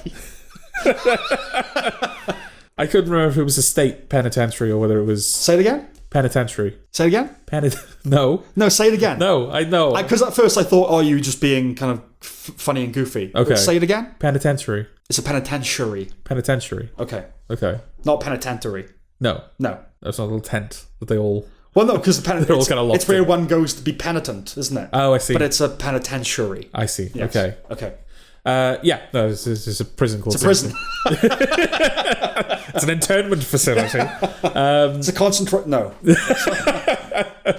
Yeah, and it sort of follows these group of prisoners that have formed like a community, like a theatre community group. It's a real thing. It's called Rehabilitation Through the Arts. Yeah, and there was like a point in the film where I sort of got Nomadland vibes. Yeah, that's in there, yeah. Yeah, there's like a scene where a lot of the prisoners are auditioning for parts in the... Yeah, I want to circle back to that. Yeah, we'll circle back to it. But Yeah. yeah, they're auditioning for parts in the script that they're going to be Yes. putting on at the theatre. And like the way that the auditions were kind of framed and the way the characters were talking, it reminded me a lot of when she's talking to the characters in Nomadland. And they're clearly genuine people. Yeah, and then the end credits is like most of the people are played by their actual counterparts. Yes. It's like, oh, okay, yeah, this is basically like Nomadland, where Yeah. it's the real people. A lot of the prisoners were real prisoners. A lot of the characters in this were real prisoners. And Coleman Domingo, who plays the lead, he's based on the guy that started this program. Yeah. I did kind of feel bad for him. I don't know the story behind it, so I don't know whether I should feel bad. Okay. But yeah, most characters in the film, including is it deuteragonist? Is that the secondary Oh, right, protagonist? deuteragonist, yeah. Including the deuteragonist, are played by... What? That's like that's totally unnecessary to drop that word in. It's like, who's the other main guy? That's how we usually talk.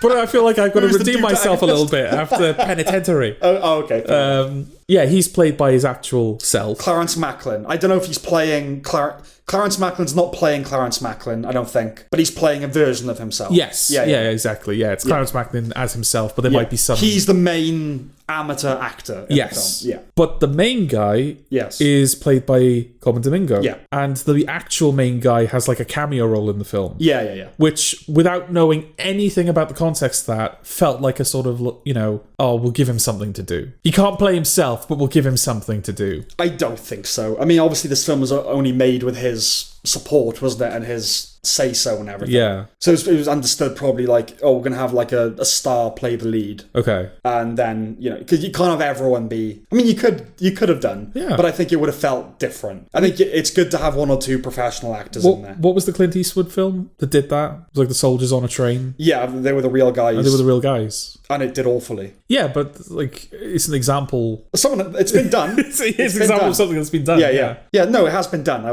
will grant you that. Okay. Yes. I thought it did better. That's why I brought it up. Okay. I'll be honest. It didn't help me at all. But yeah, all right. So what did you think of it? Okay, well, awards-wise, it basically ticks every box, doesn't it? Other than female representation. And pointing that out would generally suggest that I didn't like it that much. But is this good? Basically, yes. Okay. It depends on a variety of factors, including the strength of its campaign and the nebulous selection mechanisms of these things. But I'd say this is an awards contender. Certainly Coleman Domingo. Yeah. Outside of whatever its quality may be, it has a lot going for it. A majority black cast, a gay lead actor, a story about redemption, and a story about art.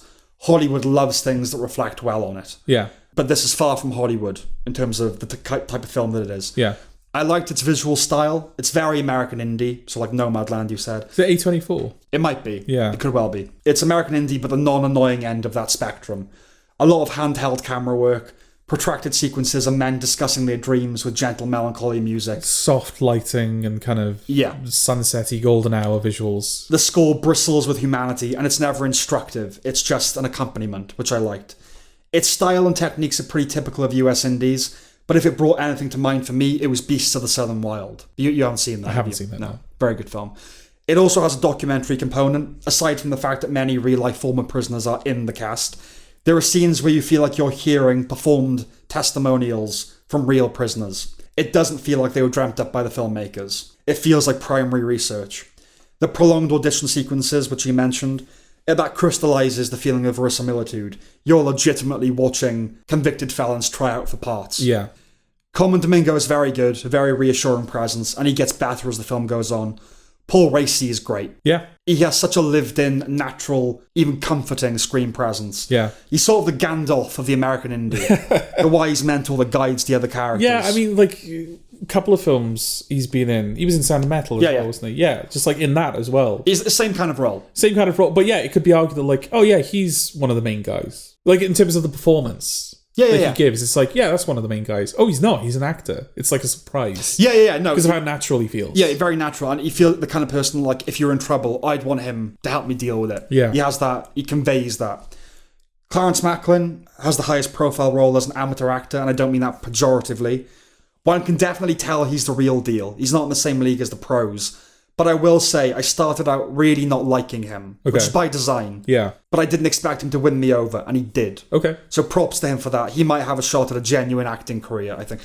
At the moment, he's a favourite to be nominated for an Oscar. Yeah. So the acting warm-ups made me cringe. Yeah. Not that there's anything wrong with them. Oh, it's just I've done some of that. Yeah. And if you're not inclined, they are incredibly uncomfortable. Yes, and the script that they're putting on is dreadful from what I could see.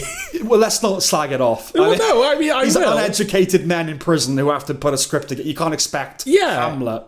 But it's it's certainly not Hamlet. No. You know, it's like, oh, we want Romans and Egypt and time travel and... All right, well, you go up to them and do that, reciting it like a toddler thing, and see if they don't smack you straight on the face. No, it's just straight upside the head. I'm just saying that, you know, it's like the whole. I love that. We're all coming off the back of the 4:30 movie. Where it's like, isn't it wonderful that it like a guy who just wanted to make a film, and you know, like just people have no education, prisoners, in like a maximum security, but they want to do a bit of art, and you're like, how childish. How juvenile. Yeah, but I mean, Paul Racy's the one who wrote the thing. Like, they didn't. He wrote it based on what they wanted. Yeah. Yeah. But no, it was just, it's the fact that, like, the framing device of the film. Because really, the film is just, it's an opportunity for these people to be on camera, isn't it? It's an opportunity for, you said, those kind of testimonials to be shared with people and for this whole program to be highlighted. It's about people being saved through art. Yeah, that's what the film is doing. Yeah. But the way that it frames it, how it kind of justifies itself as like a narrative is they're putting on their first comedy. Yes. But it's not funny, Sam. Again, I know. Armando Iannucci to be there. Is it like, what do you want from these people? I know.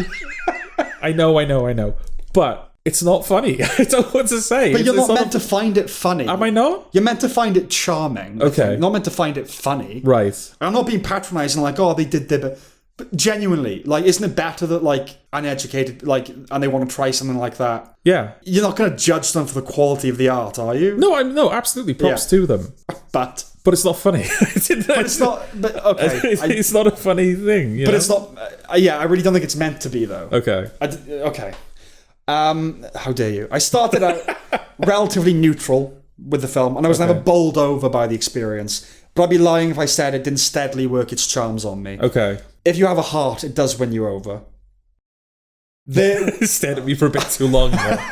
There were two moments in particular that hit hard for me. One was a soliloquy about regret from Domingo's character, Divine G. Yeah. That ends with him saying, man, the things you give up. That got me. Okay. And Clarence Macklin early on calls Divine G nigger, just in that kind of, suck my nigger, that kind of way. And Divine G says, we don't use nigger in here, we use beloved.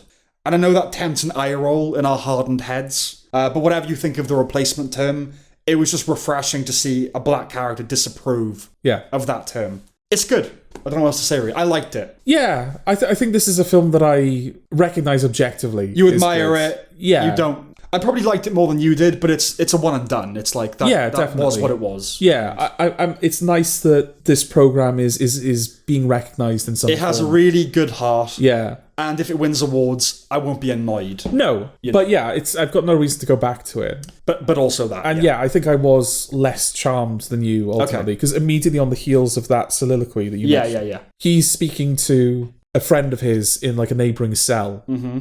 And the very next thing you see after that soliloquy is he wakes up in the morning and his friend has died in the middle of the night. Mm-hmm. It's like a random aneurysm. Yeah. It's not foreshadowed anyway. It's just a thing that happens. And maybe that is something that actually happened. That's the thing. Maybe it did happen. And maybe it's supposed to be like, the fleetingness and the futility of it all.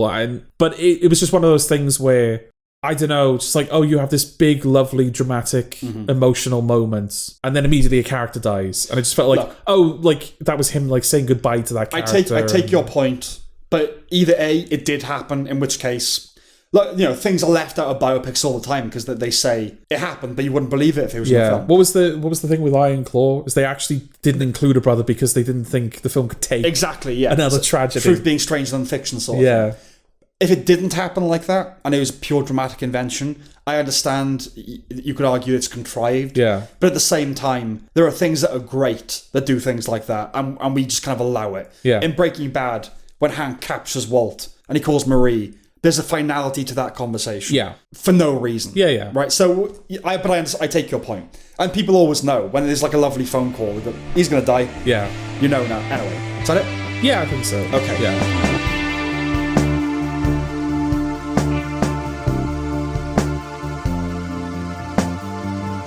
Sweetpea. Right, okay. What's this about? This is about Ella Purnell apparently not being an attractive, desirable person.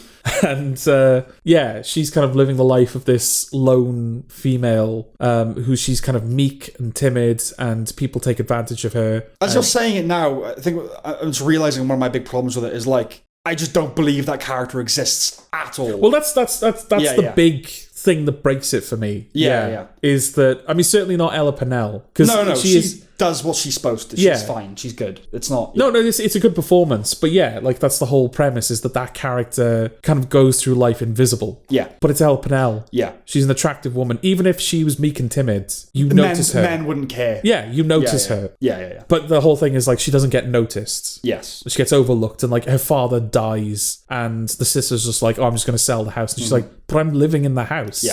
She's like, oh, but it's what I want. And, you know, she works at a job where she's kind of unappreciated. And she's a doormat. She's doormat, exactly. And she just breaks. Like, in the wake of the tragedy where she loses her father and she loses her dog. And she tries to get a promotion, but then someone gets hired in her place. All of these things just sort of build up, and she just breaks, and she just murders a guy. Yeah. And then that kind of triggers... She sort of finds, like, a newfound confidence. It empowers her, yeah. It empowers her, and she begins to change her life in positive ways while also killing people. While setting her sights on a school bully. Yeah. It's kind of come back and she's building up to killing which comes this... back into her life. Yeah. It's like, right, okay.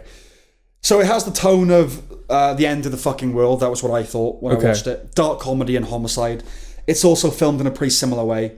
Little note, Rhiannon and Saren, Welsh names. They never really... Oh, okay. Yeah, she's Rhiannon, Yeah. and her sister is Saren. Yes. Which are both Welsh names, but like they never do anything. Never explain that. But okay, whatever. Okay. I didn't like it. There are things I can say in its favour. Yeah. But I'll come to why that doesn't matter. I didn't like the opening song. They all sound like that now. You'll have to remind me. Well, it's one of those like female vocals. Oh, sort of. like, I don't know if it is Billie Eilish, but it's that It'd Billie be that Eilish kind of sound. thing. Yeah. The first big problem, yes, is that someone as beautiful as Ella Purnell would not be socially ostracised. There are beautiful people with mental issues, no doubt. But I'm sorry, if you're good looking, the world treats you a certain way. Yeah, and that's the thing. She doesn't even have mental issues. She's just like... Well, no, she does. Does she? Well, she becomes a killer, so she does. Well, that aside. Yeah. No, I'm saying she does. I'm not saying that good-looking people can't have mental problems. Yeah. But I'm saying that the world does treat you a certain way if you're good looking. Yes. And the show does try to ugly her up a bit in the beginning, but that's fixed when she brushes her hair. Yeah, exactly. Men are not that picky. She takes a good part, but it didn't feel like hers, really. Manspreaders is the 6th word of the show, which wasn't an encouraging start. Early on, I found it refreshing that most of the people on her kill list, she has, an imagined, I'd kill that fucker for doing this, like we all kind of do, I suppose. Yeah. But most of the people on her kill list weren't bloody men, but that soon pivoted. I thought the first person she'd kill would be AJ, the guy that was nice to her, but he gets promoted, hired instead of her. Yes. And I liked that possibility. When it ended up being a random arsehole man, as it always is, I was disappointed. Yeah. The second victim was also a male prick. I don't think it's strong enough to submit to the Lexicentre, but we could call it the toxic male trope, but that makes me feel a bit sick. So let's go with the shitty man trope. Okay. There is now that perennial strain of, oh, aren't men bastards? The show can't quite make up its mind whether what she does is justifiable or not. Or otherwise, it's having its cake and eating it, which I feel like I'm saying every episode at this point. Yeah.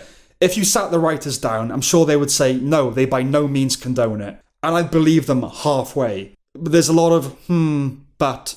In all these things, there's always this underlying strain of empowerment. That the women are never truly responsible. The Jetty, True Detective, that other show you watched. Deadlock.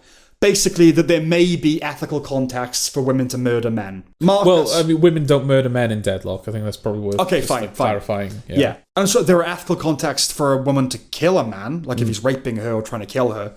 But outside of that, Marcus, so like the boyfriend of the high school bully that ends up being like an abusive prick. Yeah. He got what he deserved pretty much, not the others. Marcus, by the way, is such a ridiculous character. Right. He just becomes like bad man like that, and it's all the cliches. Yeah. Can you imagine a film or a show in which a man who's put upon and has rage bubbling beneath the surface one day sees an unpleasant woman being rude to someone, and that flips a switch in his brain to murder? I don't think the writers consciously endorse the inverse in Sweetpea. Yeah. But with a male character, there wouldn't be an iota of, yeah, it's wrong, but come on, she was rather obnoxious. Do you know? I know what you're saying. Yeah. And that would be true of viewers of both sexes. Well, it does feel like, yeah, because she kills 3 people in the show, doesn't she? Yeah. We see her kill 3 people. But 4. Oh, yeah, 4. No, she does kill Yeah, 4 yeah. people. But I guess the 4th one is kind of like Fourth one is, yeah. It's tragedy, isn't it? It's, Because yes. it's someone that she actually likes. Yeah. But yeah, she kills 2 people fairly early on. One at the end of the first episode, one at the end of the second. Mm-hmm. And then the rest of the show from that point is her building herself up to the point where she's going to kill this bully character. Yeah. The bully character being female, of course. Yeah, so the first guy she kills is just this random guy that, like, pisses on her. Yeah, well, he doesn't see her, and he's pissing against the wall, and he doesn't know she's sitting down there. Yeah. And I think a lot of the second episode is dedicated to her basically proving that he was a bad person. Trying to justify to herself that, oh, it was okay what I did because he was bad. And then the person she kills in the second episode is a character that we have openly seen be abusive, like casually abusive. Rude. Yeah. Towards her and like other like female bartenders and stuff like Just that. a prick. Just a prick, yeah. Not abuse. I'm just reticent to use that. But yes, rude. Yeah, well, like verbally abusive. Verbally abusive. Yeah, I didn't mean just like, oh, you're just I like, know randomly that. hitting women in the streets. Everything's, when people argue, it's like, oh, that was abusive. It's like, no, it's an argument, you know. Yeah. I would call him very rude. Okay. Yeah. But yeah, I mean, yeah, so the show seems to make a point of the fact that the men that she's killed deserve to die because they were shitty people. Right. And it's one of those things where it's sort of, the intent matters, I think. Of course. Because there's a fine line between the character saying, I should have killed these men because they were shits, and the show saying, she should have killed these men because they're shits. I agree. And I'm not quite sure, especially since it spends so much of the rest of the show demonstrating to Rhiannon, the main character, when she's like has the bully in captivity, Crazy 8 style, Breaking Bad. And the bully is like, they're breaking down barriers, and it's like, oh, it turns out that, you know, I was actually like, I know that I ruined your life, Rhiannon, but I'm actually a decent person, and I had my reasons. I have my reasons, yeah. And I'm actually kind of in a horrible situation at the moment as well, so penance has kind of already been paid, and yeah, like the woman gets out unscathed, but the men don't. So it's like, okay, so what does the show want me to think? That's why I think the show's having its cake and eating it. Okay. Because it is trying to critique what she does, but you are supposed to derive, I think, catharsis from her killing obnoxious men. Yeah. And so especially in that first episode, because the whole thing feels like it's like you can see the pressure boiling inside her. In Breaking Bad, right, obviously a lot of men in particular, obviously, there's like an element of, go on, Walt. But in terms of the actual show, I can't think of many scenes where he kills people where it's designed in it that you go, yeah, fucking come on. Maybe the Nazis at the very end. Yeah. Otherwise... Gus? And Gus is just a relief. Yeah. But like, because it's so... Oh, thank God, one of them's dead. It's stress. It's just so much stress. Yeah. You know. Otherwise, no, it's like when he kills Crazy 8, it's fucking horrible. Yeah. It's like, I'm sorry. So... Anyway, this show doesn't feel like that. No. But yeah, if you had a show about a male character that was put upon, that then goes, oh, look at that bitch, I'm going to kill her. I think both sexes would go, no, I don't relate to that whatsoever. Yes. The reason it's more nuanced, quote unquote, here, is because in Marxist thought, women are social victims. And women sure are victims more than men in plenty of ways. But this isn't a woman who murdered a would-be rapist. Yeah. It doesn't... Yeah, she murdered a drunk guy that was just like... She stalks him as well. It's like she goes to kill, you know. Yeah. It doesn't even need to go down the man of shit's path, because yes, it sets up Julia as her bully and her ultimate target. That said, I saw all the twists coming pretty much. That Julia would have either a backstory or ongoing story of abuse, which she does. Because women always have their reasons. That Rhiannon's crimes would come into her job and vice versa in that Peter Parker way. Yeah. I thought AJ would be revealed as a piece of shit. That was my one misfire. They had the other guy for that. They have the female detective on her case, who I couldn't care less about, incidentally. Yeah, it's interesting because when you kind of pitched the show to me initially, as like, oh, this show called Sweetpea, watch it. Yeah. No, I was like, I have an idea for this show. No. So you brought it up to me, actually. Yeah, but then you watched it before me, so you're like, yeah. right, this is sort of what to expect. Yes. You didn't mention the female cop at all. No, and thinking back on it, I don't think about her. Which is interesting because Yeah. she's like... She is framed to become a deuteragonist. They end up... it's like this little cat and mouse thing where she knows Rhiannon is guilty, but she's trying to prove it. Yeah, and then we hear her inner Yeah, and she gets her own inner monologue that mirrors Rhiannon. So it's that she wants to kill people, but she doesn't. Yeah, they're setting up like an opponent for her. They're doing heat. They're setting up exactly. A dichotomy and yet, when you kind of explain the plot of the show, or when you talk about a lot of the main talking points, she basically never comes up. Yeah, she doesn't figure like into I'm it. currently going out of my way to highlight the fact that she's that unimportant. Despite the fact that she is arguably the show's other main character. Yeah. She makes the point that she doesn't actually do it, and other characters clearly view Rhiannon as warped. Yeah. Julia tells her that she uses victimhood as an excuse to do what she wants. The show does make an effort to castigate her actions, but it's mixed in with an intended catharsis over her murders. And as for not using victimhood as an excuse, I don't believe that the writers even believe that. Okay. I'm sure it's not an argument they would deploy in other situations, but that's inference. I'm just saying that we betray ourselves in our art, right? Yeah. But I feel like, take something like the lootings after BLM, they wouldn't go, well, even if you're victims, you can't justify it. Yeah. It's like, that's not an argument they would make. It's professionally mounted, well acted, well made, well blah blah blah blah blah blah blah blah blah blah blah. It's boring now, isn't it? There's too much television. Yeah. And there's too much television. Yeah. And I think there's too much television. I think we can safely say that even though we are people that do make an effort to watch as much as we can, I think broadly speaking, that point still stands. That shows like this, that are as well made as this, are boring now. I'm so sick of saying that things are well made. Yeah. And that's why it can no longer matter. Everything is well made. Yeah. And barely anything leaves a lasting impression. So here's a little unpacking of criticism. Okay. When reviewing something, I think whatever you felt during the experience should be part of the conversation. I'm following Roger Ebert's cues on this. You're not a disembodied critical entity hovering above the audience. He'd often quote Robert Warshaw, "A man goes to the movies. A critic must be honest enough to admit he is that man." Okay. Now, if you're having a tough time in your personal life, you should probably enforce a separation of church and state. If you're depressed, everything will be shit. Yeah. And honest or not, you should probably try and divorce that from the equation.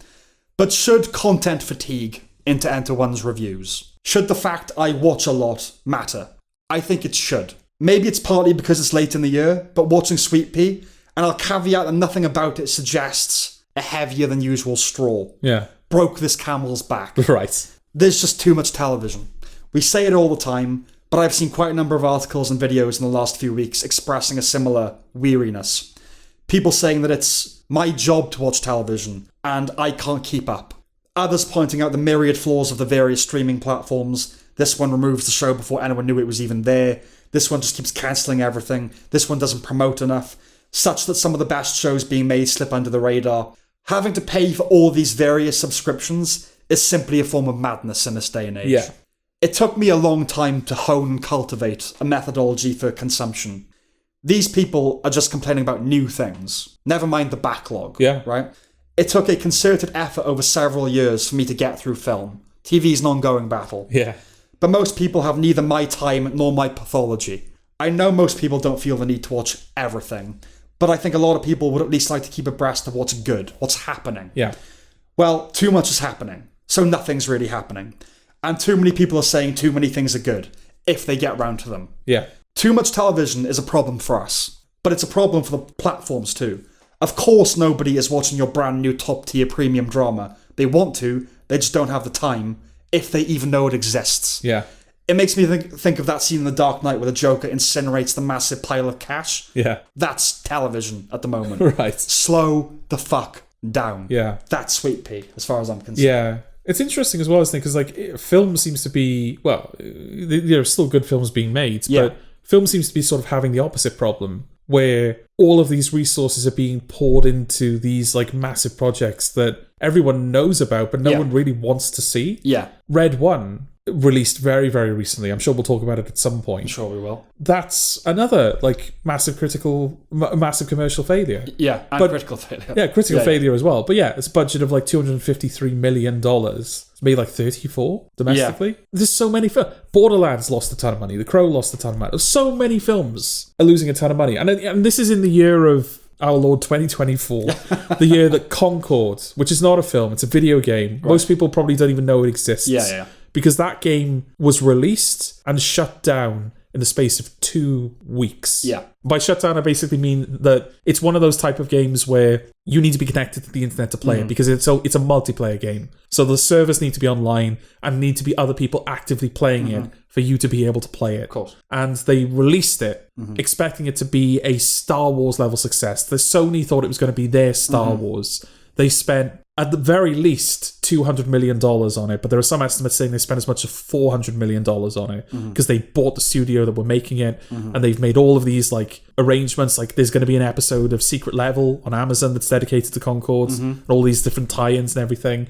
The game came out, and on the Steam PC platform, the highest concurrent player count of people that were playing the game, the most people that were playing the game in one go, was like 670. Right. Which is abysmal for a game that. So much so that they took it off the internet, and they refunded everyone, and they went, right, it doesn't exist anymore. Yeah. It was that much of a $400 million failure, and it's not unique. Yeah, no, it's there's too much stuff. Yeah. There's just too much stuff. Like the idea that a film like Forrest Gump could be a financial hit now is nonsense. Yeah. It's ridiculous. It wouldn't even be a top tier release. No, it would be hidden on... It would be hidden. It'd be dumped on a streaming platform. On Apple or HBO. Or you might stumble across it the day it comes out if you're lucky. You know, it's the landscape has changed for the worse. Yeah. Definitely. And it's funny, I looked at the Sweetpea Wikipedia article, and in the critical reception chunk, there was a link to, it was either The Independent or something like that. And it said, the show has provoked discussions regarding femcellism and toxic femininity. Okay.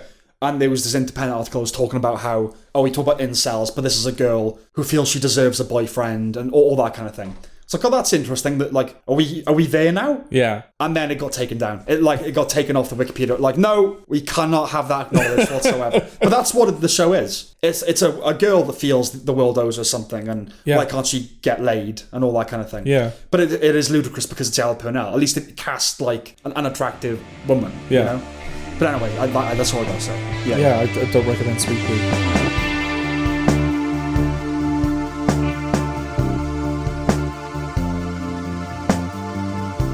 And finally, Blink Twice. Okay. Right. All right. Go on, Sam. Okay. I mean, I think I got a couple of things to say about it, but fine. This review is very much for you, isn't it? Okay. Yeah. I apologise in advance. You might have to just let me roll. Okay. Right. I went into this knowing next to nothing. I honestly thought this wasn't going to be a review. It had all the makings of a mention. Alas. We have touched some of the topics hereafter before, and we've said what would be considered inflammatory things about race, erroneously, but still. Time to dive into feminism. Oh dear. And I won't keep you in suspense because my opinion will become all too apparent straight away. I think we found our philosophical turkey of the year. Right, okay. Our Barbie of 2024. Yeah. It's well edited and that's technical stuff. Yeah. It starts with a literal trigger warning. It says trigger warning on the screen, and then a little explanation that the film includes sexual violence. So out the gate, I'm hard. But seriously, Blink Twice is directed and co-written by Zoe Kravitz. Yes. I don't know if she or Amazon are responsible for the trigger warning, but in the end, it couldn't matter less. Starting with a trigger warning is a surefire way to sour the experience for a significant percentage of the potential audience. Realistically, we are probably among the only people in the world that watch this stuff, that hate this stuff. Unlike The Acolyte, for instance, which was going to have a lot of viewers at odds with its attitude. Yeah. And that probably explains the volume of the outcry over it. It's a safe bet that most people watching this film will be ideologically sympathetic. It's just good to know how insular the bubble truly is. A motif that will recur. I'm not juvenile enough to write the film off from the go because of a trigger warning, but it's putting me on the back foot somewhat. Yeah. It has to work that much harder for me. Blink Twice is essentially the Get Out of rape. Oh, right. Down to the creepy help. Succession is light years better than this, and I apologise for dragging it into this review. Yeah. But it has some of that Succession, Glass Onion, The Menu, satire of rich douchebags engaging in rich douchebaggery. Yeah. On an island. On an island. Well, what's it about? You can do that bit. Go on. What's the film actually? Well, what it's about is kind of a spoiler, isn't it? Well, just the setup. It's Channing Tatum's like a billionaire guy that's been involved in something public for which he's had to apologise. Yeah. He's been cancelled. Yeah. So he made an apology. And then he meets these two young women, and he invites them to come back to his island, essentially. Yeah. With loads of other women, loads of other guys, just for like a weekend of partying, basically. And then... Thank you for premising it for me. Yeah, I was thinking, because I was trying to do it without, following it up. Okay. But obviously we're going to get into it soon. But yeah, then it turns out that the women, they're being drugged with this flour, and they're being raped. They're being deflowered. No, they're being, none of them are being deflowered, believe me. Yeah, they're being drugged and raped, and they don't remember it when they wake up. Yeah. But then one of them starts to realize, like, she's bleeding and her fingernails have blood under and all that kind of thing. Yeah. And then she kind of recruits the other women to uprise against the men. And then, there's the big tell, obviously, is that one of the characters literally disappears at one point. Yeah. She's just no longer in the film. Right. And her best friend, who's gone to the island with her, remembers that she should be there and that she isn't. Yes. None of the other women do. Right. And I suppose that's supposed to be like, I don't know whether that is the film not tricking you.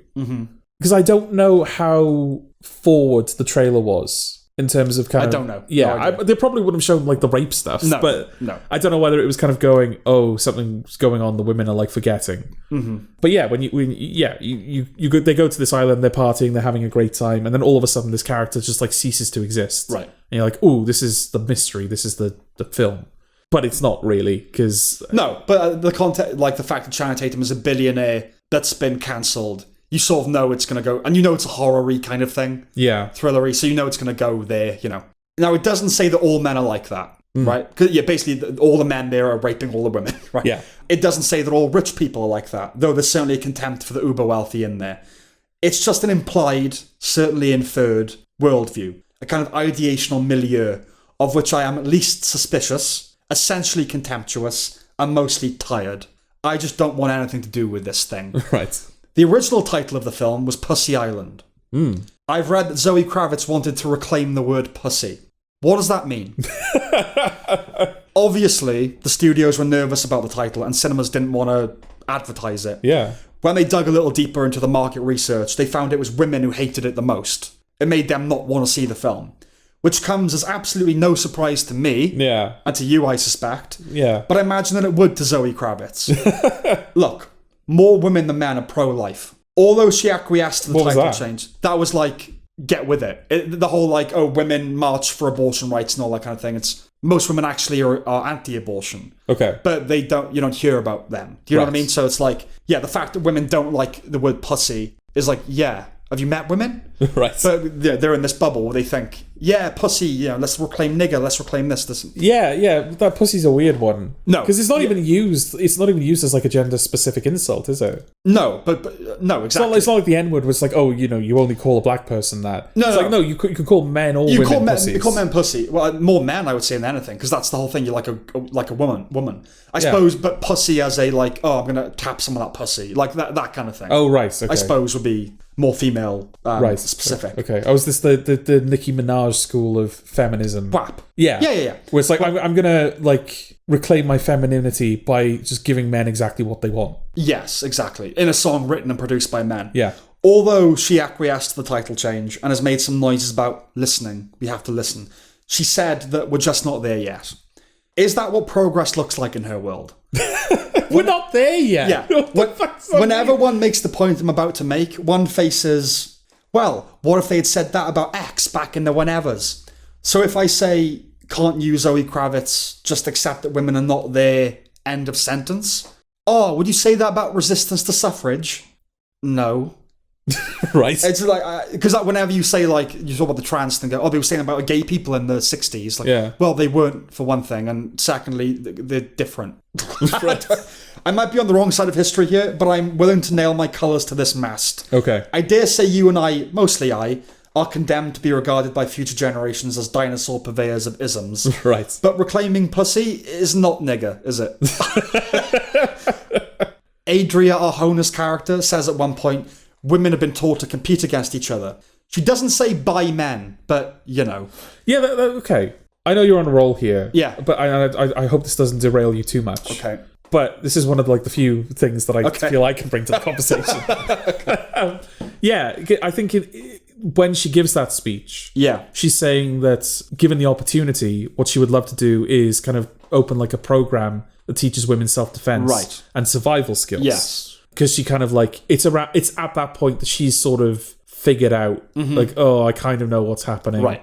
I don't know the full extent of the horror, but I know that we're being made to forget something and we're being taken advantage of. She's kind of the most unapologetically feminist character. Yeah. And so, because I think when she's introduced, she's kind of got a background and she's like been on reality shows and stuff like that. So she's like, oh, I want to teach those survival skills to other women. Yes. Because she says something that's like, it's dramatic irony where it's kind of like, oh, women can be in danger and not know it. Yeah. And that's the situation that they're currently in. And the men don't know that she knows. They're like, oh, how brave and wonderful. Yes. Foreshadowing. Yes.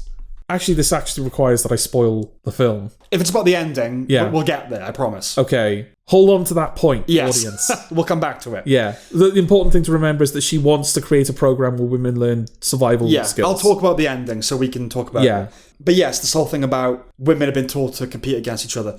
We all fucking compete against each other. Yeah. Humans. As Bill Burr asks, is anything ever their fucking responsibility? By the way, this isn't their responsibility per se, it's a fact of nature.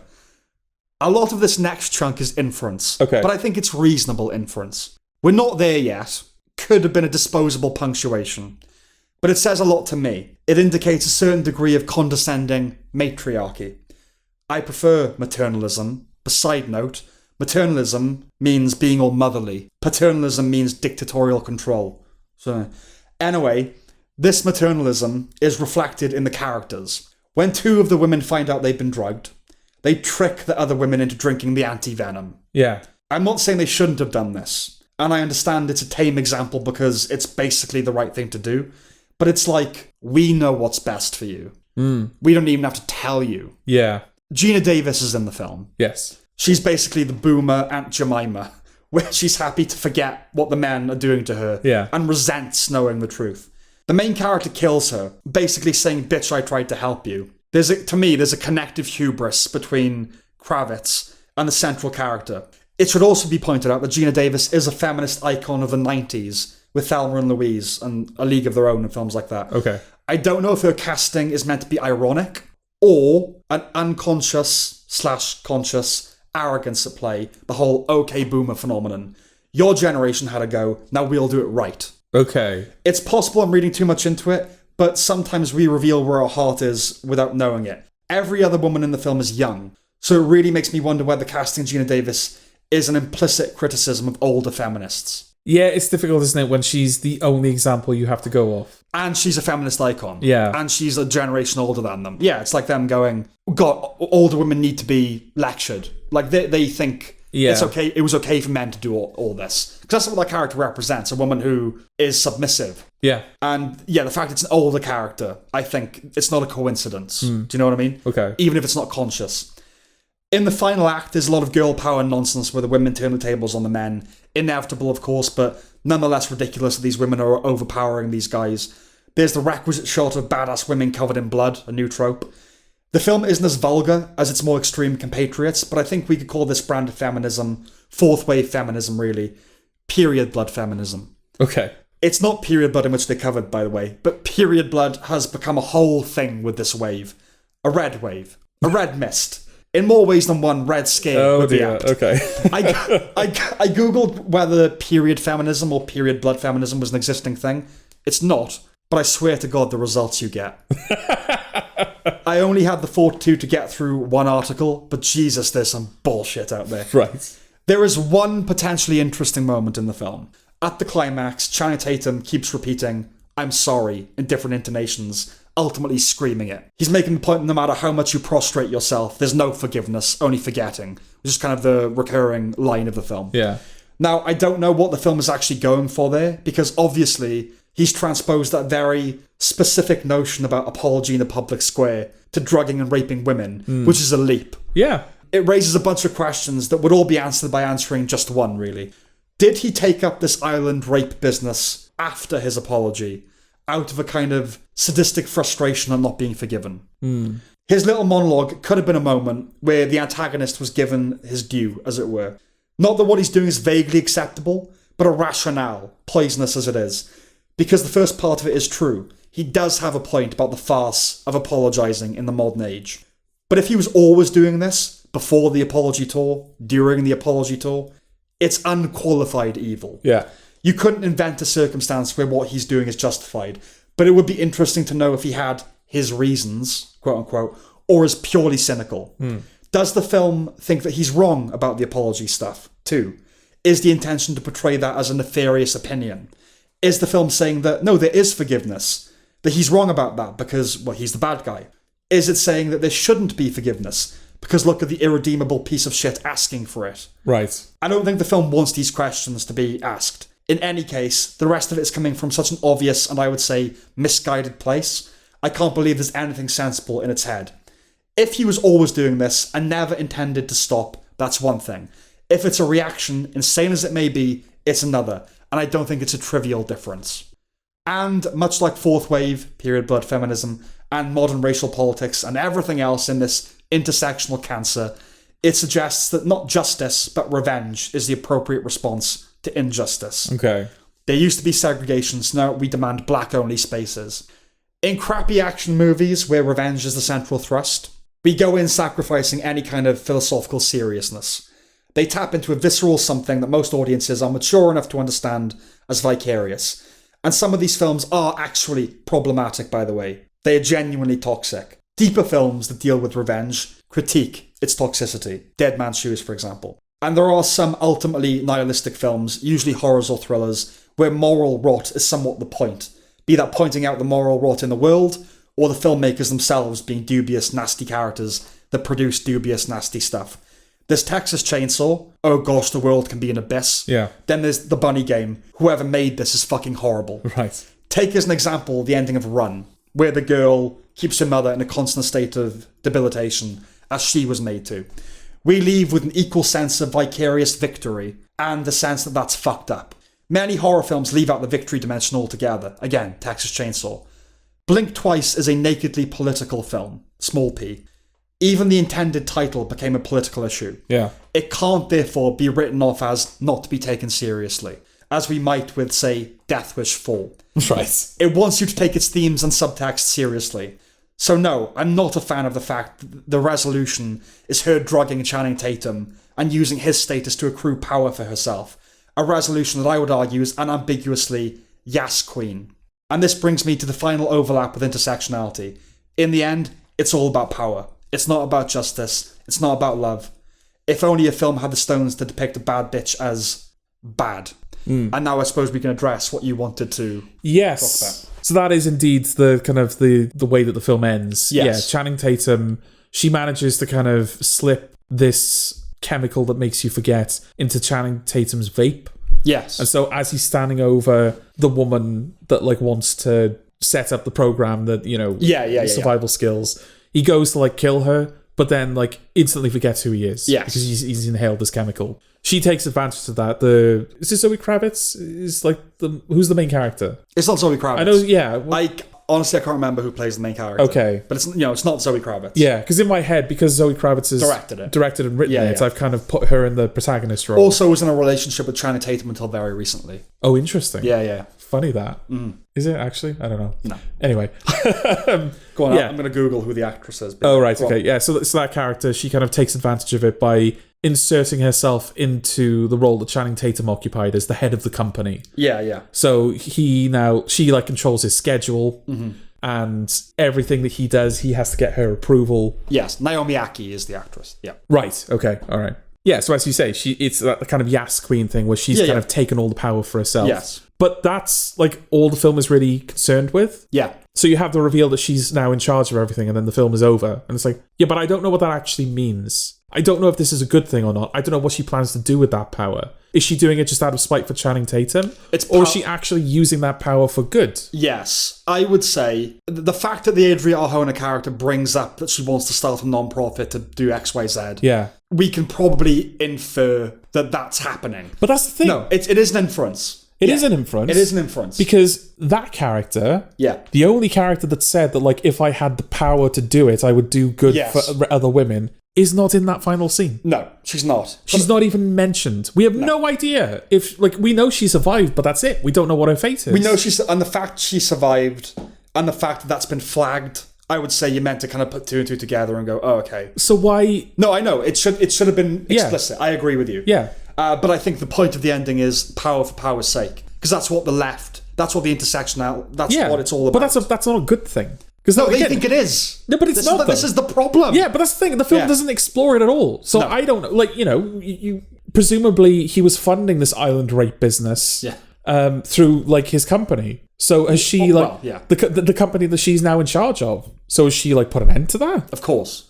I don't think that's ambiguous. No, but like, does she know about it? I think we're probably meant to walk away thinking, oh, yeah, wow, yes, Queen, she's smart about it. She's not going to, like, kill him, out him. She's going to use him because they need a man to be the, But secretly, she's going to be pulling all the strings, and she's probably going to have an ethical company, and no more rape, and a bunch of non-profits. Yeah. And that's what we're supposed to take away from it. I take away from it, he should be in jail. Yeah. No, exactly, yeah.